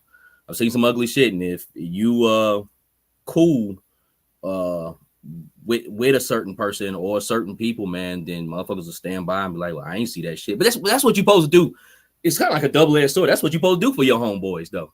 You know what I'm saying? Like, I know in real life, some of my homeboy did some fucked up shit. Like, I blasted out with a motherfucker, but then we got back. Motherfucker, I'm in your ass about that shit. You know what I'm saying? Like, what the fuck is you doing, man? You know what I'm saying? You gotta set yourself aside and put them in their shoes and be like, man, you know, like, wow, you know, like this is going on, but like, you know, what are they doing to bring him to this point, you know? And so there's a lot of things that a lot of people are going to take out of context, especially when they're showing messages. They're not going to show what initiated into that message or what the even subject was first about sometimes. And it's just like some people are just dying to get messages from you so they can just put you out to be an asshole for everyone, in front of everyone. And obviously we see this, but yeah, man, is that the way? I could show messages. I could make so many videos showing messages about. I don't want you to go and hate these people that I'm having problems with. I don't want you to unsubscribe to their channels. I watch them too. I watched Ninja for years. I watched Chad for a long time, man. Me and Chad have done live streams. Had great times, but then when I had a difference all of a sudden, you know, they're not having it, or they're out to get you. If you disagree with some people, they're gonna make their way into your nerves, is what I'm saying. And I'll say one more thing. We'll move on to the next question, man. Yeah, for me from the outside looking in, like I told you, I really don't be in the loop like that. I don't be on a lot of people live streams. Like I said, you Legend Series, you guys kind of open me up to being open to people a little bit, but I've only kind of been open to y'all. Like I don't really do the G.I. Joe loop of live streams, man, like that. And from the outside looking in, I thought, you know, you were good, you know what I'm saying, over there, man. So, you know, it's just something, man, that I really don't open myself up to a lot, because I know, man, like, are there really truly friends in this shit? But who knows? You know what I'm saying? I don't want to give up enough of myself for that. But some people do hang out, you know, for real. You know what I'm saying? But you would never know. You know what I'm saying? So, but we'll move on to the next question. What's the new stuff you've been working on? Kind of lighten it up a little bit. I am trying to finish up the Mindbender diorama. It got stalled out during our move. I have everything set on a table. I'm waiting for some pieces to come in that I need to get the electronics and the mechanics of that diorama going. I have the structure and everything, but you know, I've been working on that. I really, with the All-Striker coming out, I got a cheap rail buggy video that I'm going to put out, and it's done from just a normal cheap RC that you can buy at Ross or whatnot. And honestly, I mean, with it being RC and everything, you can't beat the deal. It's an easy custom job to do. I'm going to pop that video out soon. Been working on that and just like kind of like I'm still getting my toy room together. Honestly, there's a lot of figures that need to be reset and the shelves done right. You moved recently, right? Yes, we moved. It was a big process. We just needed more space. We needed more space. My cousin was needing assistance. You know, she takes care of her siblings. Their parents died a couple years back, both their parents. Oh, wow. Yeah, it was pretty tragic, but it's family, and I just wanted those kids to go into a good school. We needed a bigger place, and we moved to not far, just 30 minutes. I'm still in Georgia, just 30 minutes from where we live, but we got a house that could accommodate us all. Had to get something double the square footage. The crazy part is, I had a pretty nice house before, but the crazy part is this house is actually cheaper than the house that we lived in, and it's double the square footage. Don't tell me how I got Damn. that lucky, but yeah, it worked out great. It's something that we needed. But yeah, it was a big process, and it really, like, it's almost impossible to do YouTube while doing that. I did try to pump out videos and you know, keep content coming in, because I mean that's what everybody wants, you know, in the long run. They just want to see good videos on a consistent basis, you know. It's hard. I know when I got content creators that I love, and when I see them disappear for like 3-4 weeks, you know, it sucks, man. It sucks. But yeah, I want to get back into that consistency that I had with good content coming out. Yeah, man. And like I say, man, I would never doubt you. You're a very talented guy, man. And I appreciate comment it. on You are something you too, said. sir. Absolutely. Appreciate it, man. What you had said earlier, man, like as far as the drama and shit, like you're like it doesn't take away from the subscribers you got, but I know all the subscribers you built wasn't off the drama videos. It's off that you actually a talented dude. People actually like to see that. And then as far as what I've been kind of coming across is not really how many videos I put out, but when I do put out a video, make sure it's a good one. Because there's guys like Jay Hernandez, that nigga disappeared for like 4 months. But when he drop a video, he gonna get about 20,000 views. You know what I'm saying? And it's a good video though. You know what I'm saying? So if you gotta go, you gotta go. Because I learned that like in December, I went dark. You know what I'm saying? Because I was out there on the grind. I was working, like, you know, trying to get take advantage of the holiday season as far as people moving shit around. And guys was hitting me on my Instagram, man, like, are you okay? I'm like, yeah, man, I'm good, man. I'm just, you know, I had to put that shit to the side for a little bit. Yeah. I get worried when I see buddies that, you know, and I'll hit them up here and there and be like, hey man, you all right? I haven't seen a video.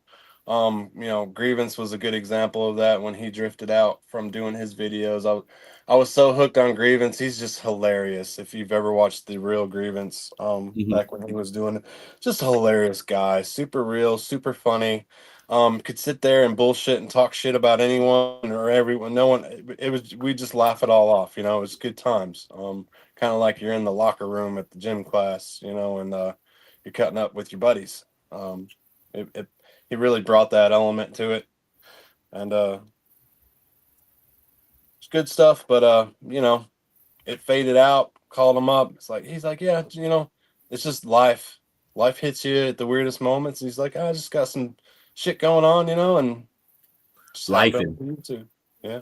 That basically goes into the next question. What are some YouTubers that you actually are feeling, man? That you and we don't have to stay long on this. You can just kind of fire off a couple, and then we'll jump on to the next question. But some YouTubers you're feeling right now, like who do you enjoy watching?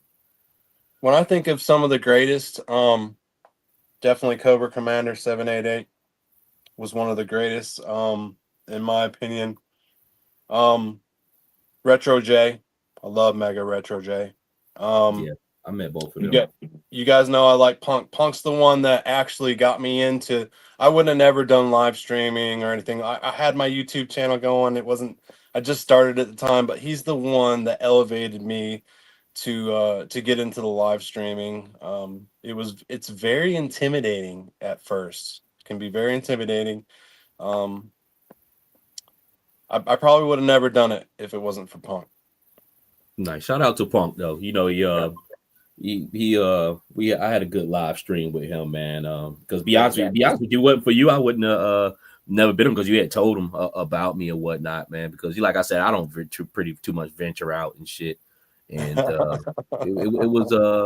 it was pretty cool, man. I knew he just had to know. I mean, he when I brought the name up, he's like, who? And I was like, oh, you got to check this guy out, man. And I think it was a snow job video you did or something. And I was like, man, he gave you a shout out in this video, and I've already been watching you for a long time. And I was like, Punk, go check him out. I was like, dude, he's got an awesome channel. And then he's like, man, yeah, that's awesome. I remember the day I called him up. I was like, go over there and check this channel out. Nice, man. Be honest with you, man. Like I was telling you before, that's how I kind of came across you. I didn't know that was you when I was pulling pictures off Facebook and throwing them on G.I. Joe as G.I. Joe and shit with the different mirage of different G.I. Joe things that you did to cut out and shit. And you told me that last, Hey, like, man, I couldn't believe you did that. I'm like, damn, I didn't know that honestly, was you. I remember that video when you did that, and I'm like, I've already been watching you for a while, and I was like, oh my goodness, I was like, he just put some pictures up of my collection. I was like, it made me feel like a freaking rock star. This is before I was really, like kicking off live streams and all that stuff, and you get that I want to talk about that rock star feeling. You get that rock star feeling sometimes when you're kicking off your channel and doing live streams and all that. But like, don't ever always stay humble. Don't always forget who you are from this rock star euphoria of doing lives, getting friends, and all that. You should always still try to keep your humble self, and don't think, even if you have 10,000 subscribers or whatever, and I only can see this a lot, the bigger people get, like, don't ever try to think that you're like better than somebody because your channel is like bigger. You know what I mean? Like, everyone should definitely have an equal value, and I see this a lot, and people with big channels just come off like they're better than everyone. It's like, come on, man, you're on a toy tubing channel. We're watching you because you like you. It's and it may Yeah, just be me, but I've I'll be. seen a Oh lot. no, go ahead. I'm sorry. I No, go could ahead. never personally do that myself because I just know what the rest of the internet do. I was like, man, we in the black hole. We on some small shit. Imagine motherfuckers was rock stars for real. They really would be at a Diddy party getting their dick sucked and by whoever. And don't tell nobody I was here. You done got caught up, motherfucker. But Yeah, I don't ever really look at it as anything huge, man. I just do it really for the love of the sport, man. But let's go on to the next question, man. What is the future of toys as far as toy collecting? How you think that's gonna go? the future of toys. If you asked me a couple weeks ago before we heard about Hasbro and whatnot, I probably would have said that it's gonna go great as far as the GI Joe aspect, but with that news that we receive about how far is Hasbro going to go with this gaming and stuff? And not saying that Hasbro is the top leading toy, manufacturer. They're just a real big one. When the toy line, if are we going to eventually fade out of making toys? That's what some people are starting to think. So if you asked me a couple weeks ago before Hasbro made this announcement, I would have been like, it's great, it's solid. G.I. Joe is going to make one of the biggest toy lines. But then I look at other toy lines like Mythic Legions. I mean, dude, they have 263 figures in their collection. Damn, they do. The dragons coming out. I mean, that's huge. I didn't realize it was that big until I started getting into it. And there's I might be down figures for that. that are so expensive. If you weren't able to obtain them back when they were coming out, like, it's crazy, man. Mythic Legions collection, when you think about it. I always talk about G.I. Joe being one of the biggest lines, but honestly, I mean, I know we got vehicles and stuff, but Mythic Legions is whooping ass. And, I know the articulation hasn't always been great. They're stepping up their game. I've seen it in their figures. Some people don't really care about that, though, to be quite honest with you. Yeah. As far as the double jointed and all that, because they're not 5 POAs or anything like that. But some people don't care about that. And because they make up on the other end as far as sculpting and paint. Okay, so so actually, what's the future of toys? Next question is, who do you think the best is in the big three? And when I start saying the big three, I'm talking about the big three of military lines. We're talking about G.I. Joe Classified, Valorverse, or Monster Force. Who do you think, just on your honest opinion, leaving anybody out of it, leaving the creators out of it, just the product, the dope? that they sell? Yeah. Who got the best dope? It's definitely classified, and I only say that because not with the figures, and that, you know, there's so many vehicles that we have out already, and for anyone to like try to I'm not saying necessarily compete, but try to put out a good line that's going to have all these crazy vehicles and whatnot that we basically already have. I mean, it's it's a lot of work. You know what I mean? Like, classified sets the damn line as far as military in my mind. I'd have to say it. I don't think anybody would be able to catch up to what classified has done. I It's can agree great with to that. have extras, and it's great. I'm not saying that it ain't, but it's great to have extra figures that we can include with our classified toys. But I can agree with that. And this question, I don't even know why I asked it behind it. It almost kind of goes hand in hand. What's your favorite toy line? And it might not be classified. I don't know. You might have something other than classified. What's your and it could be anything. It could be the 3 3/4 Joes. It could be some old shit from back in the day. yeah. What is your favorite toy line? The people that really know me know what I'm gonna say right now, and it's gonna be crazy because it's not.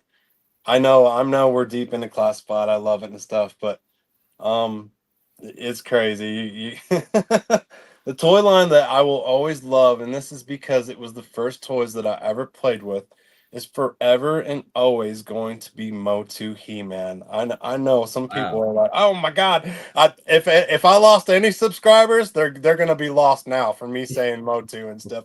But you gotta understand, like, I grew up with He-Man like full fledged, and then I guided into GI Joe. When by time I was getting into GI Joe, I had so much He-Man stuff that it was such good times for me. I have a lot of good memories with He-Man. And that's what we call it. We didn't call it Masters Universe. We called that shit He-Man back in the day. Correct. So I know that sounds crazy, but that will always hold a special thing that I not necessarily that GI Joe can't touch, but it being the first toy line that introduced me to cartoon / toy play was just a real magical moment that I won't forget about it. Yeah, I can totally understand that, man, because I can remember the first action figure I ever had in my hand was Orko. I was probably like 3 years old, but far as my first toy line that I actually loved and played with, it was the 3 3/4 Joes. But you know, I come kind of from that era too, because of He-Man. It wasn't my favorite, but I remember because I was digging his head into my brother's deodorant or some shit, man. But I remember that, man. So that definitely surprised me.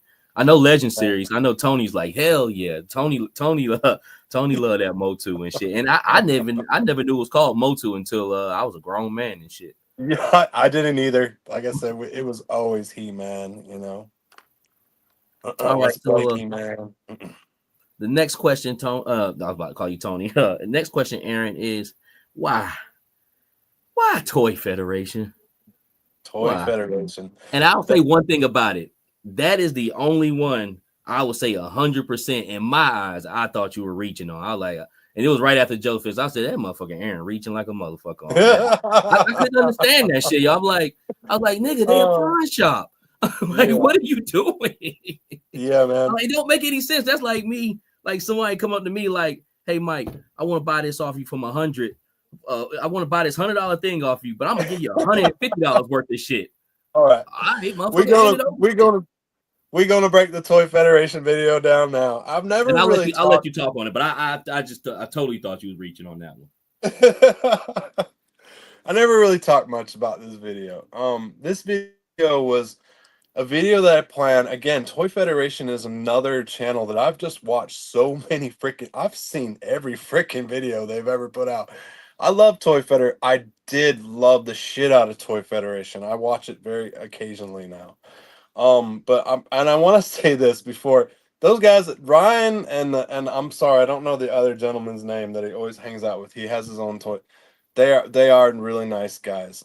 They came to the last toy convention I was at with the Joe Lanta, the one Bobby was at.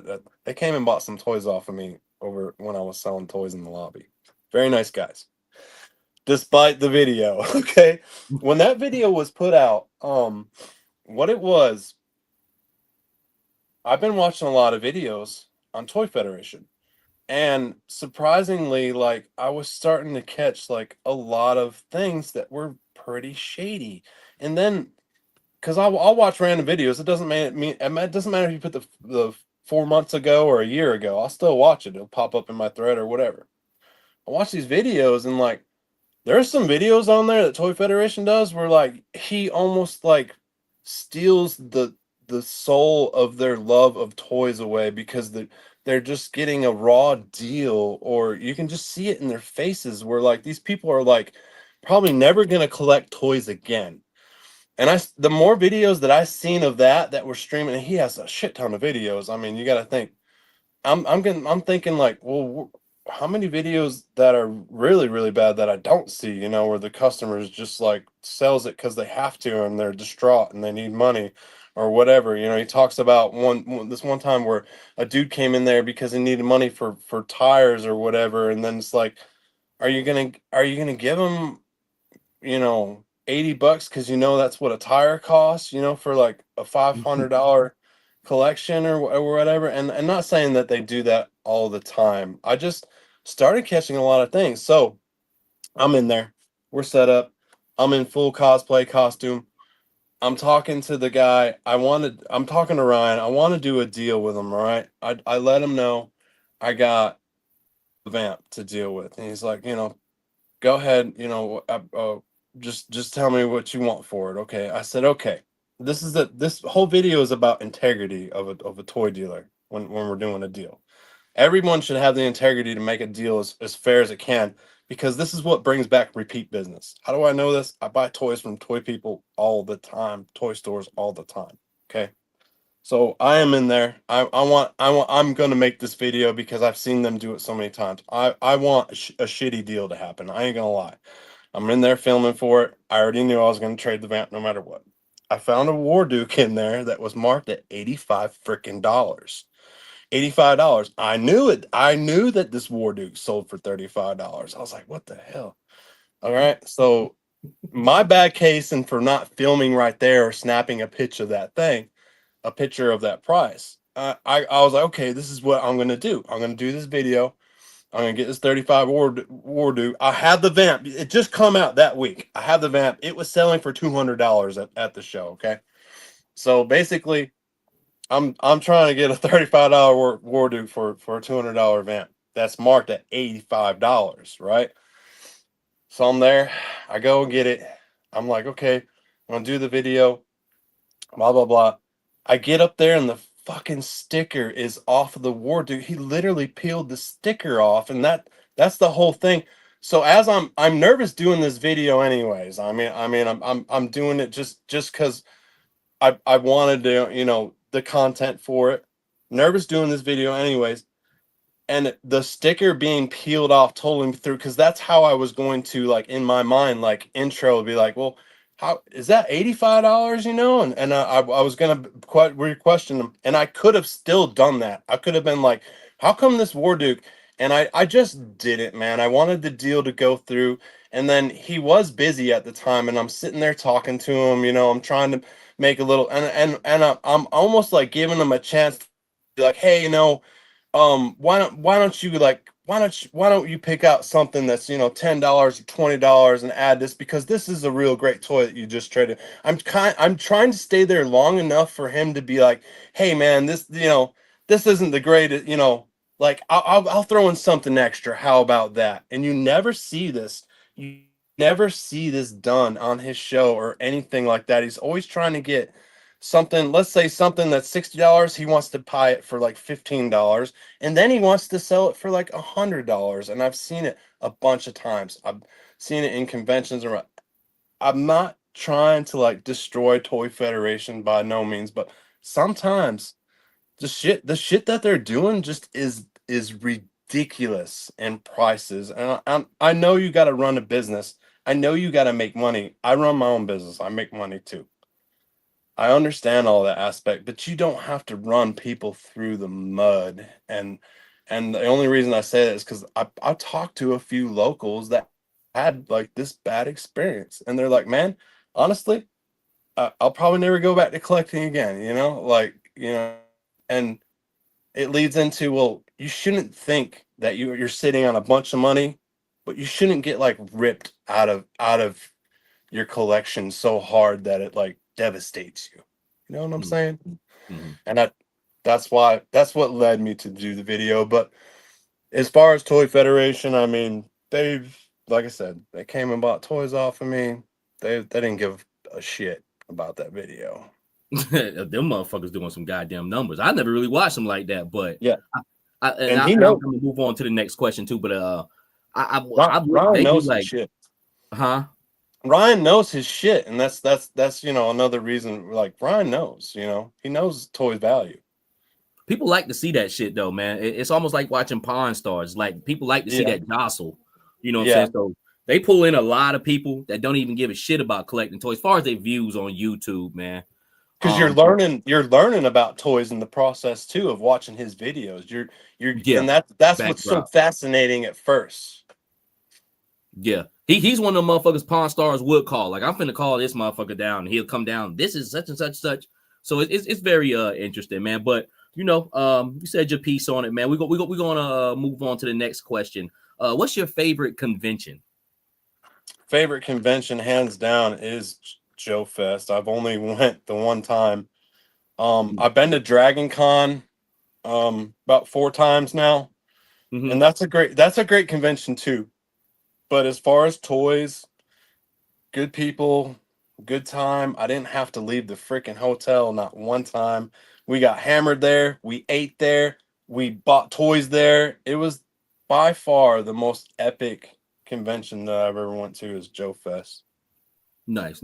I believe I know I got my room in there this year, man. I'm looking forward to going to this year too, man. And I think the biggest thing about Joe Fest for me was just meeting the people who actually watch the show. I'm not coming there to gain anything or try to get and that's not a knock on anybody, try to get with other YouTubers and shit like that. Because the first year I came, I didn't know what the fuck to expect. I didn't know anybody gonna fucking know me like that.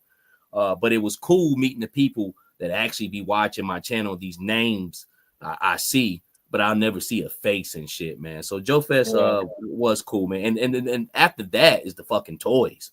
You know what I'm saying? Whether they're old or fucking new, you know what I'm saying? That'll consume me within itself. When I went to that convention, I'll tell you guys right now, and there's a lot of people that can vouch for me. They've seen what I bought. I bought like everything but toys. Like, I bought Monster Force, I bought AWOC. I mean, I was buying everything, but I was buying Mythic Legions.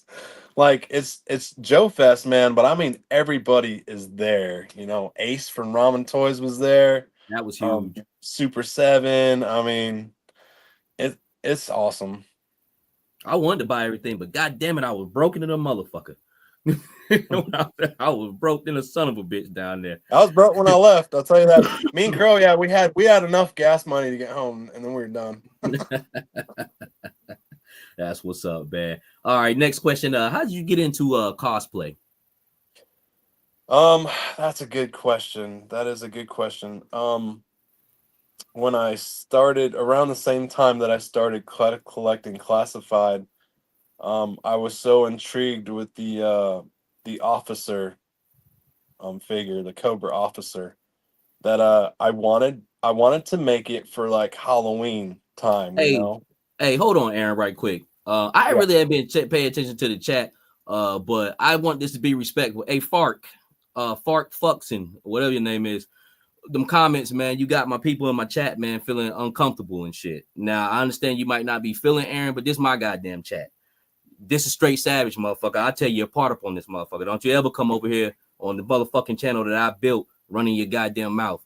If you got a feeling about Aaron and his wife, wait till you see him in fucking person to say that. But you're not going to come on my goddamn channel talking about he met his wife in daycare and all that shit, okay? Aaron's a grown man. He can stick up for his motherfucking self, but this is my goddamn chat, boy. Take that shit up out of here. I appreciate it, man. And I haven't really been paying attention to the chat, but this dude right here. My wife is definitely down for for any But now he confrontation. just been making several different like comments and shit, man. Like, yo, man, She's that's the cool. I'm world's not gonna best. respond to you no more, but motherfucker, I see you. All right, you can go ahead, Aaron. Thank you, bro. Thank you. Where were we at with the Cosplay. the cosplay? That's very interesting. Like I said, I was so fascinated with that figure. I wanted to make a cosplay costume that was the officer. But if you look at the officer cosplays that people normally do, it's based off of the classic GI Joe version. And if you look at the classified version of the officer, not only is the helmet different, but he has like armor on, he has chest plating. I wanted to make the first classified officer costume. I don't have it right here, it's in the other room, but it's such it was so fun to make that helmet, the shape of it, and to mold everything out of like Bondo. It's made of fiberglass. The plate is made of fiberglass. It was like it was challenging. I didn't know how I was going to get everything together, but once I finally got all the pieces, it was really cool. It's one of my favorite costumes. And then obviously you guys seen that evolved into me eventually getting my Viper costume and stuff like that. I'm part of the GI Joe Finest, which is a group of cosplayers that go around. While they're at these conventions, they'll hand out certain whatever donations that were taken for certain charities and whatnot. Sometimes they switch it up, and we're there to like just make the convention more interesting as far as you like getting to take some pictures with maybe your favorite characters, whatnot. Or it always brings a smile to see someone dressed up as a Joe figure, or cosplaying as anything for that matter. That's why I love Dragon Con so much. And another reason why I made the costume, because I was going to Dragon Con and I wanted to join in on that fun. It's Hmm. when someone stops you out of the middle of nowhere just because they want to take a picture and have a good memory. And of course, we're not we don't charge or do anything like. There's some people that will charge you to take pictures with them, but not the Finest or not any cosplayers that I know. And it's there just to lock in that good memory of that good time you're having. Yeah, that I think it's pretty dope, man. Because I've never been to conventions like that, throughout my whole life until probably about the last 5 years, and I always think that's pretty dope. But I was just interested because that's something when I first met you, that's something I didn't know that you did, man. But you put a lot of effort to them costumes, man, and they look good. Move on Thanks. to the next question, man. Do you feel like there is truly friends in toy collecting? There is truly friends in toy collecting. I have friends that I've gained just through the true love of toys. Stick figure guy is a good example. His name's Guy. I met him through I got to rebuild his house when he had a fire down in Florida. It was an out of town job, and that's how I met him.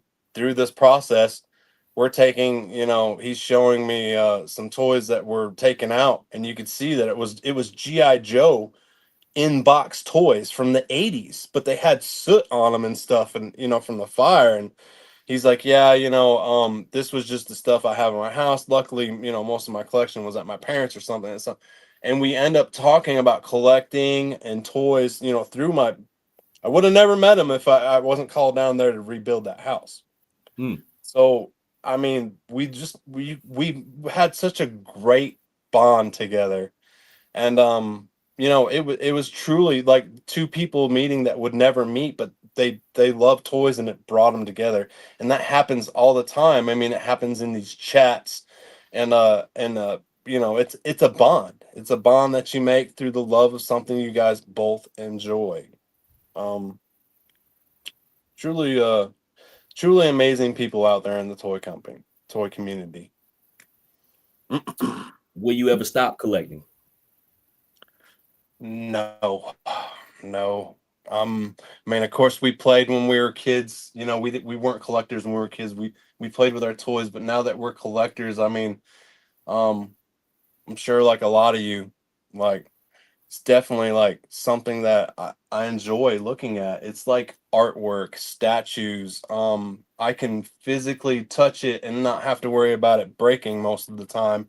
And we can have a lot of fun with it just by either talking about it, going taking some photo shoots with it. I mean, we can still enjoy it as an adult.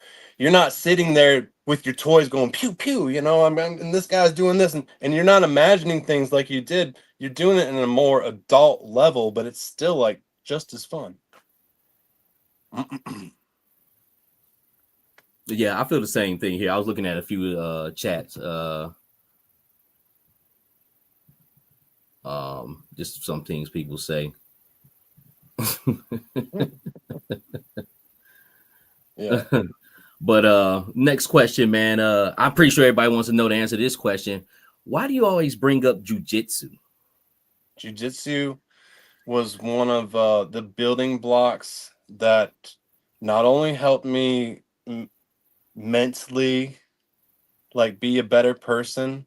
And I know this sounds crazy. Oh, with all the things that Aaron says, all the things that I say are jabs because I've been jabbed at so much lately. There's a lot of stuff that people like don't see. They don't see a lot of the personal conversations that I have with some of these gentlemen. And then as soon as I'll put something out public, they're like, "Yeah, man. Oh, well, that sounded awful." Of course, because you didn't see no build up to it. But jujitsu, it I bring it up because like I used to be a bad person, I'd say, or a worse person than I am 8 years ago before I started jujitsu. All right, I'm not saying that I'm just saying the way like that I think it totally changed me. Not in a not only in physically but mentally, and then it really pointed out how to like pick up on a bully in a sense. I know that sounds crazy, but it really did like point out certain different aspects that I never looked at. And I've met the greatest people through jujitsu. My wife trains too. We started at the same time. We're almost 8 years into it now, and it's something that I never thought I would do. I used to make fun of the guy, my friend that introduced me to it. I said, "Yeah, whatever, man." I'd go into a shop and he'd have a black eye. I'd be like, "What the hell happened to you? Someone come in your shop and punch you out?" "No, I've been at class, man, jujitsu." And I'm like, "Yeah, ninjutsu." I was like, "Oh, whatever, you know, that karate." He just sit there and laugh at me and laugh at me. This guy was about probably 120 pounds soaking wet. I'm 270 pounds at the time. One of my good friends. So he's like, man, he tried to talk me to go into class for over a year. And I finally broke down. I said, "Okay, man, when I get back from vacation," I said, "I'm going to go into your ninjutsu class. You can show me all this stuff that you know." And I'm like, you're not going to be able to handle me. You know, like you won't be able to do nothing." This guy, within a matter of minutes, a good friend, someone, not that I would ever have to handle him, literally wrapped me up like a pretzel within minutes, had me almost begging. I was like, "Holy crap." I was like, "Steve, I've known you for years, man. I never knew you could do that to me. Like, what the hell?" He's like, "Oh, that's nothing." You know, he's just a blue belt at the time. He's like, "Hey, Keegan," he calls over this young person, and he's 15 years old. And he said, "Hey, will you roll with my friend Aaron? He's even lighter, and he's 15." He's like, "Yeah, Keegan's been doing this about 3 years, man. He's gonna just roll with him now." It's okay, you know, this is open mat. I roll it, man, and he whooped me worse than my friend whooped me. And I was like, "Holy crap." And then right at that moment, like it was such a turning pinnacle moment. I was like, "Man, I have to learn this stuff. I have to learn this stuff." And it literally changed my life. The people that I met, I got a lot of work from it because there's not a lot of construction guys that do jujitsu. So it also taught me about networking, all that stuff. Developed great relationships with a lot of black belts and everything. It just did a lot of good for me. So I encourage it for anyone. And the greatest part is like there's a free jujitsu class right out in your town right now, you know, that you could pop into, enjoy it. It's real healthy. It has that feeling of of friendship, you know, that you have in the toy community. It's in other places. Some people find it in church, some people find it elsewhere, but I'm saying that like it's something really amazing that's a lot more than just learning jujitsu is what I'm getting at. Like there's a lot more to it. Just I like know toys. people that I've like. I used to have a buddy named Jimmy. God bless the dead. He used to love jujitsu. He like, Mike, I just got to get to my jujitsu class, man. I'm just ready to roll and shit, man. I'm like, motherfucker, roll this blunt up, man. Look, I And shit, man. you But get addicted. It's he never loved that ending shit though, learning. man. It's you can never learn it all, and that's the great part about it. Awesome, man. All right, we'll move on to the next one. And I wrote this one down because I was like, this is great. Have you ever beat somebody ass doing jujitsu? Or Never, I've never had to, and honestly, like I'm not trying to brag or say that I ever would. I'm just saying like some people are keyboard warriors and they like really don't freaking know that like I mean in an altercation like that, if you're talking to someone in the real world, there's people that you can look at and misjudge, and I'm only saying this because I've seen it happen. You can misjudge somebody so bad and say the wrong thing because you just want to be a smartass that like it can really really backfire you in a horrible way. If you ever, I mean, goodness, I'll tell you this. You guys go look up Uma Plata an Uma Plata done on somebody in real life, and I mean it's mangling. You could hurt someone so bad they would never be the same person. And I'm saying that to say this, like I would never want to do what I know to anybody ever, because I know that like if I heel hook someone in the knee and just totally just dude, they're not gonna be walking the same or anything. And I'm not trying to say that I would ever do that. I'm just saying like it's a lot to like piss somebody off that would even, know anything like that. And I say that to like don't ever misjudge somebody, man. Don't ever misjudge somebody. all right, we'll move on to the next one, man. How far is too far on toy beef? How far is too far on toy beef? It depends on, I guess to say is how things are worded. And that's another thing. Like a lot of people are like, man, he's talking about his family, he's talking about his wife, and things just weren't worded like that to where I'm like talking bad about somebody's wife or anything. I did throw in some triggers with Bobby, the wife thing. It's like I told Bobby that his wife must yell at him a lot.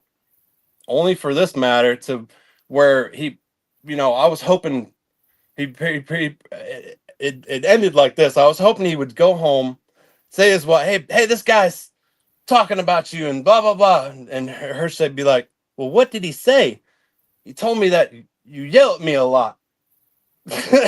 And basically, I mean, if I was his wife and I heard that, I'd be like, honey, that's not a shot at me. That's at you, and I do yell at you a lot, So I was shooting for something like that to trigger, but like, I'm not talking bad about, like, hey man, your wife was with Laser Pants at the bar last night, and no, that's talking bad. But yeah, Yeah, I a lot of context was really like taken out, of what I said, and just played me out to be super awful. mm-hmm. um and I will go on to the next question because then I'll chime in on it and I'll let you talk. How did you and Ninja tangle up? And I will say this out the gate. You didn't say anything crazy about it, but he was right. You shouldn't throw rocks if you live in a glass house on that end. Like I said, I'm not taking anybody's side either or on it. And not saying you live in a glass house, but we all grown men here. You know what I'm saying? Like to even mention like what you should be, I'll tell you like this. I'm happily married to one woman, but in motherfucking November, I ain't thinking me and her gonna motherfucking be together. You know, we were beefing that motherfucking hard. Even to the my thing coming in on this intro, that's me and my wife up there the day I got married and shit. I was like, well, I don't know, I might need to take that intro down. You know, when I made that intro back in October. So everybody will have their problems, but to say what one should do and what one should not do, I mean, it's really nobody's business on that. That's the only thing I would say about that. And then also, man, I would say Ninja, I've only seen him get at people that get at him. Anytime he came on my channel, he's been respectful. There was something that happened back in November when him and Iron King was on here, but he came on respectful. The other motherfucker came on. He didn't say nothing crazy, but he didn't come on goddamn respectful and shit. Just like he wasn't as crazy as this Frank motherfucker that was just on here and shit. You know what I'm saying? And I haven't looked at the comments because I been trying to talk to you, and there's a lot of people are saying what's on their mind.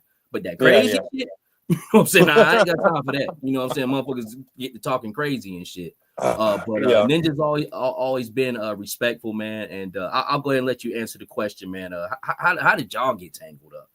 I'm the, Ninja is a good dude. He has a lot of good content. There's some things that Ninja, has, he used to talk shit about Valaverse and stuff like that. That really doesn't sit with me well. Of course, we've all watched the Iron Ken, episodes and all that. He's not scared to beef, but what really picked up on it was when I was having beef with Chad and Bobby and all this. I mean, of course, they're all friends, so they're all going to talk about me. They're all going to be pissed. There's so much time and effort put into making me look bad where I'm popping out little jabs, 2-minute things, 2-minute videos. I probably spent like an hour on my rap video that was just to make people laugh. I'm not trying to be no damn rapper. You guys know I don't do that. That was just a parody video, to throw my last jab at that. But me and Ninja started off with the beef that initiated this because we were talking about, I was on a Facebook page and somebody in the chat threw a picture up of a broken Vala toy. Hey, this happened to me, blah, blah, blah. How do I get this fixed? And this happens all the time when people throw up broken Vala toys. I'm part of a lot of Facebook pages with Vala. People will give people a hard time, be like, Bobby will fix it. You just send them an email. I'm so tired of people throwing broken, there's people in there that are so freaking rude. And I swear, this is the only comment that I made, and Ninja just snapped at this, but I said, some of us are getting tired of sending emails to Bobby every time we need a new part or a replacement or this or that, and then it takes months. I was like, some of us are getting tired of that. And totally went off on that. And every time someone goes off on me, they immediately go to, you're stupid, you're dumb, you're just a redneck, whatever, get off my thread, whatever. It's always something brutal. I challenge anyone to find any message that these guys put up where I was cussing an individual, where I was calling them stupid or using cuss words to, just come off as a total ass. I never did that in any of these arguments, but they immediately went to that. And that's why some shots were fired, because of the way you're talking, calling me a dumb redneck, all that stuff. I never did that to any of these people. I never in a message. I know some shots were fired in some videos, but I also believe in an eye for an eye. Yeah, that Facebook can be real brutal, man. I think I said last week. I never been tangled up in anything on there, but I just don't indulge in it, man. It can be super toxic. Yeah. It can be, man. And it can be helpful too. A lot of times I've seen, little news, G.I. Joe news, but I kind of jumped off of it last year, man, because it was more like, I ain't going front. It was like 80-20 on the fucked up shit versus helpful shit. You know what I'm saying? So I was like, all right, man, I'm good. Ironically, the one I did keep up is Legion of Valorverse. That's actually a good Facebook group. Um, they're actually a pretty good group. They're pretty chill. I ain't never really seen too much toxic shit in there. The GI Joe groups is just like, god damn. That's what I'm telling people. That's where the pores came from. That's where all these fucking words and shit, man. Which you know, this social media shit, man. Even though we grown ass men, you gotta have thick skin. You know what I'm saying? Yeah, Dealing with this. that's true. And you know, I mean, people are gonna throw messages up to make anyone, you know, look bad. I mean, we know the people that are like into that. I don't want to be. I could, like I say, I could have done a bunch of videos throwing up a lot of messages that people didn't see. I'm not gonna be that guy. I'm not trying to be the dude. This dude said this and this. Hey, everyone, take a look at what this dude said to me. You know, blah blah blah blah blah. When someone says something to me, I mean, obviously, you know, I've been, you know, we got a lot in the chat tonight. When, you know, sometimes you just gotta overlook some shit, you know, and don't let it get under your skin like so much. But when you're gonna get aggravated to where you're gonna invest hours of like trying to like stalk me, trying to make a video, I mean hours and hours into editing, into communication back and forth between other people. I mean, it's like it I mean, they're pissed for a reason. I may have said something that got under their skin, and now they're trying to finish it. Of course they're going to try to make me look as bad as they can. And for me to like cross-reference every message or anything that to keep up with what they're dishing out, it's almost overwhelming. But like my channel is not going to be about that. When this shit went down, I had 2,212 subscribers. I'm like, last, I don't know if it went down from there. I lost about 7 subscribers over a 10K viewed video that Ninja did. With Ninja has 28,000 subscribers. All right. That if that doesn't tell you something in the numbers, people know what my channel is. It offers much more than that. And like I said, now that I turn off, because I can turn off the drama like a clock, like a faucet. Let's see what they do. Let's see who the next victim is for the 3POA or Bobby or someone that opens one of Bobby's toys and everyone has to jump down their throat because people are just no, they, you know, don't fuck with those guys. I'm scared. I'm not scared to voice some opinions and people jump down my throat. I don't care what people think. I got my channel to prove what I do. I would say I'll give my opinion on it, man. I think you built your channel up not off the drama, but just you're a really talented guy, man.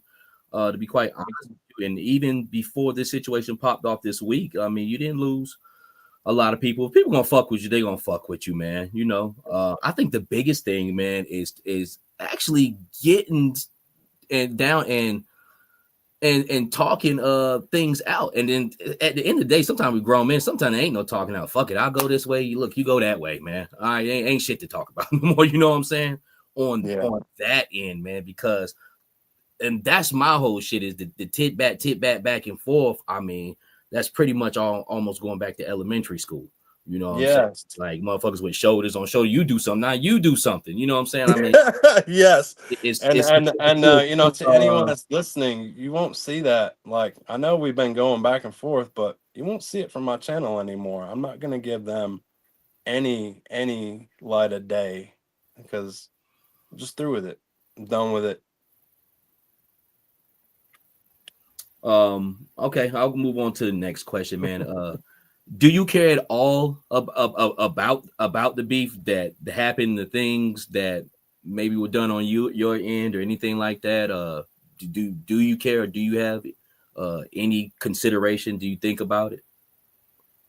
I know I hit some triggers. I know I hit some triggers, but like I was saying earlier, like I'm not like calling them a dumbass, and you know, like all the things that were said to me, you know, were like pretty brutal stuff where I'm saying some things to trigger some madness, but I'm like calling someone stupid or this guy's nuts, or whatever. I'm not even telling people to unsubscribe. I'm not saying that they are either, but I'm not telling people to unsubscribe from these people. I'm just telling you what I've been going through. Or I mean, it's obvious, like the all a group of people like definitely bullying me from the get-go for months and months. I'm gonna put a stop to it now because I'm not gonna intervene in it no more. But I'm here to say, like, you're gonna see this again from it's gonna be someone else. Watch. Quote me on these words. I can believe that. I don't necessarily know from the group that you're opposing with, but on the internet, there's always some goddamn shit going on. You can best believe that, man. There's always something, man. But man, we finally got to the 21st question, man. Question number 21. Do you consider yourself a troll? And is that the path? Do you consider yourself going, or do you ever consider yourself trolling or anything like that? I looked up the definition of a troll because I wanted to know the total true definition of a troll. And I'm gonna say this. It says something about a troll is someone who's spreading negativity in a community page or something. And I am gonna say that, like, I have been guilty of spreading some negative comments, but they were always fired off by someone like giving me hell in the comments too. So I have to say this. I wouldn't want to be a troll, but I mean it almost goes to the point to where, like, man, definitely not going to be commenting on public pages like I have in the past, because I'm not trying to be put off as a troll. I thought we could just have conversations and talk about stuff and agree to disagree, but like, people really get bent. Like, feelings have really been fucking hurt over this, and you can tell it by the people's videos that they put out, especially when they're fucking hurt, man. And I don't want to be coming off as that guy. But at the same time, like, I'm not saying they hurt me, but like I can tell, that they just don't like certain things that I talk about, and they want to quiet me or make me look stupid in a way. That's fine.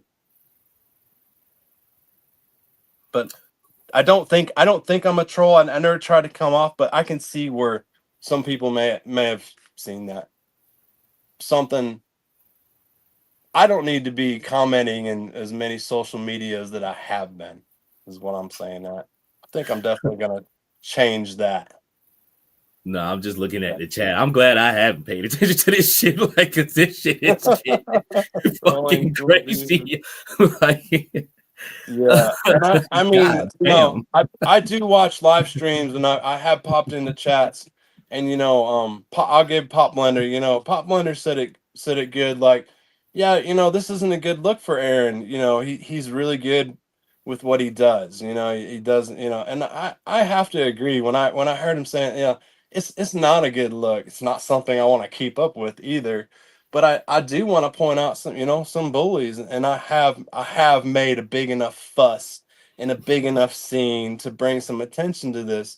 But like I said, I also have the power to turn that off. I don't need drama for my channel. I never gained anything from it. I just indulged in it quite a bit here lately. And you'll see in the future, like, my channel just doesn't need to run off of it, and it never has. I've always gained subscribers through good stuff. And you don't need to know, like, a lot of people that are starting off the channels, there's a lot of people in the chat here that are starting channels, they're fresh. It's not who you know, man. It's not who you know. Like, you're not gonna get boosted up from like people shouting, giving shout outs, and it doesn't happen like that, man. I'm totally here to say that does not happen like that. It's what you do, man. Your content and how much you love doing it, to where you're going to be putting it out at that steady rate for people to enjoy it. It really, really has to focus. There shouldn't have to be clicks and stuff, and you know, I'm with this guy, or I'm gonna disconnect from this dude because I don't want my channel affected by it. And it's really, really silly that things have to be like that. You know, it's a fucking toy Yeah, tube channel, man. God damn, if I lose this channel tomorrow, I don't care. I don't give a shit. I'm not trying to put down my subscribers or anything, but and as far as I like doing the channel, I'm going to put out great content. I got a lot of great ideas, a lot of cool projects. You guys have seen a lot of cool projects. I'm always going to bring something new to the table. Definitely nice. no more drama. Oh, Uh, yeah, man. Hey, but man, that was a 21 questions here, man. And like I said, man, I'm not here to choose sides. I don't even think I give a fuck enough to choose sides on that shit. And I was gonna talk to there's you. no side either, man. It really isn't. There's no side to choose. I was gonna talk to you anyway. I mean we didn't have to you know talk on those certain things, but shit. I mean that shit has overshadowed your channel to a certain degree. Like, damn, you can't help but talk about it. But man, it is what it is, man. Like I said, shit, you ain't did nothing foul fucked up to me. That's the only thing I really give a fuck about, to be quite honest with you, man. So I'm gonna leave it at that. I mean, I'm not here to say who's right or wrong, because not no man in this chat or on this earth is walking perfect. He's who out sin cast the first stone. So I'm gonna leave it at that on that, man. That's very true. No one is perfect. It was a good talk with you, man. Shout out to everybody in the chat, whether they said something good. There was some people in here I obviously don't give a fuck, and don't care about your situation going on. Who I've seen kind of defend you, and somebody told somebody to suck a dick in here. And I mean that's what it is, like it's not like, I mean, that everyone these guys wanted to end my channel. You can't act like you have the power to end someone's channel because they're expressing their opinion in a certain way. I might not agree with it, but that goes right on with, like, shit, not everything I watch I agree with, but I'll just scroll on. I'll scroll on or whatever. But it is what it is. Not everyone's gonna have the same opinions. No doubt, man. No doubt, man. But we kind of ran over our time a little bit, man. Shout out to. I appreciate you having me, buddy. Nah, man, it was all gravy, man. Like I said, I ain't came across nothing with you, and I was gonna bring you on anyway. So I definitely ain't gonna turn my back on you on that, because some people, as I can see in the chat, shit, you might have to you might have to wear a bulletproof vest and shit. Yeah, there's been some doozies, man. I mean, there really has, as far as like I'm concerned about some safety with some people that have sent me some crazy messages, and not that I would ever do that. Well, but yeah, you never know, man. This I have been world is a threatened, crazy man. world, I have man. been threatened over this. Yeah, This world's a crazy world, man. I'll never put I read the Art of War. You never misjudge or take anybody lightly, man. You never know. So yeah, with this shit out, especially out here. I mean, we're not public figures, but we got our faces and everything up here. And motherfuckers, you never know. Motherfuckers might be sitting up really wanting to goddamn off you on over toys and shit. Like, god damn it. What do he tell you? Oh, he said my wife fucking yells at me, man. God dang. But wow. But shout out to everybody in the chat, man. Whether you said some good things or bad things, Fark. I guess if that's your real name, I guess you apologize. I mean, I seen that you said sorry, Savage. I appreciate that, man. And like I said, you gotta have thick skin in this shit. Even on my end, I knew when I brought Aaron on tonight, I would have a little bit more people in here who don't usually be in on my shit, because there's usually about 30 motherfuckers who come in and chit chat, and I knew I would do that, but this ain't nothing, man. This a G thing on my end. I really don't care. You know what I'm saying? I operate in the real world, man. But I appreciate it if you apologize. But you're free to say whatever you want. But I just don't want to ever see motherfuckers just come on my channel and think you're gonna have a free fall with me, and I'm not gonna say a goddamn thing. I will say it, But shout out to everybody who came through. And like I said, I was gonna do an interview with Aaron anyway, but in light of that, I really wanted to see what was going on in the mind of Aaron, the toy enhancer, man. But I appreciate you guys for coming through. I hope all your weeks are great, man. Anybody who comes through on my channel, I hope you stay blessed. You stay in my prayers. I got to get up and take my ass to church in the morning. Nobody in here is perfect, but I believe through Jesus, man, we are all cleansed. Don't mean to be preachy, but motherfucker, I will. So thank you guys, man. Straight savage. Thank you guys for coming through. And after this, come check out on some real shit instead of some goddamn drama. That's some of you motherfuckers chimed in anyway, goddamn it. That's what you wanted to see. You thought I was mad at Aaron and shit. But chime in on some other shit, man.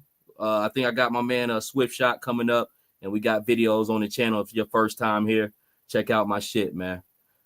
God bless y'all. Have a good night. Savage. Thank you. Catch you on the next time. Go on, get out of here! Who needs ya?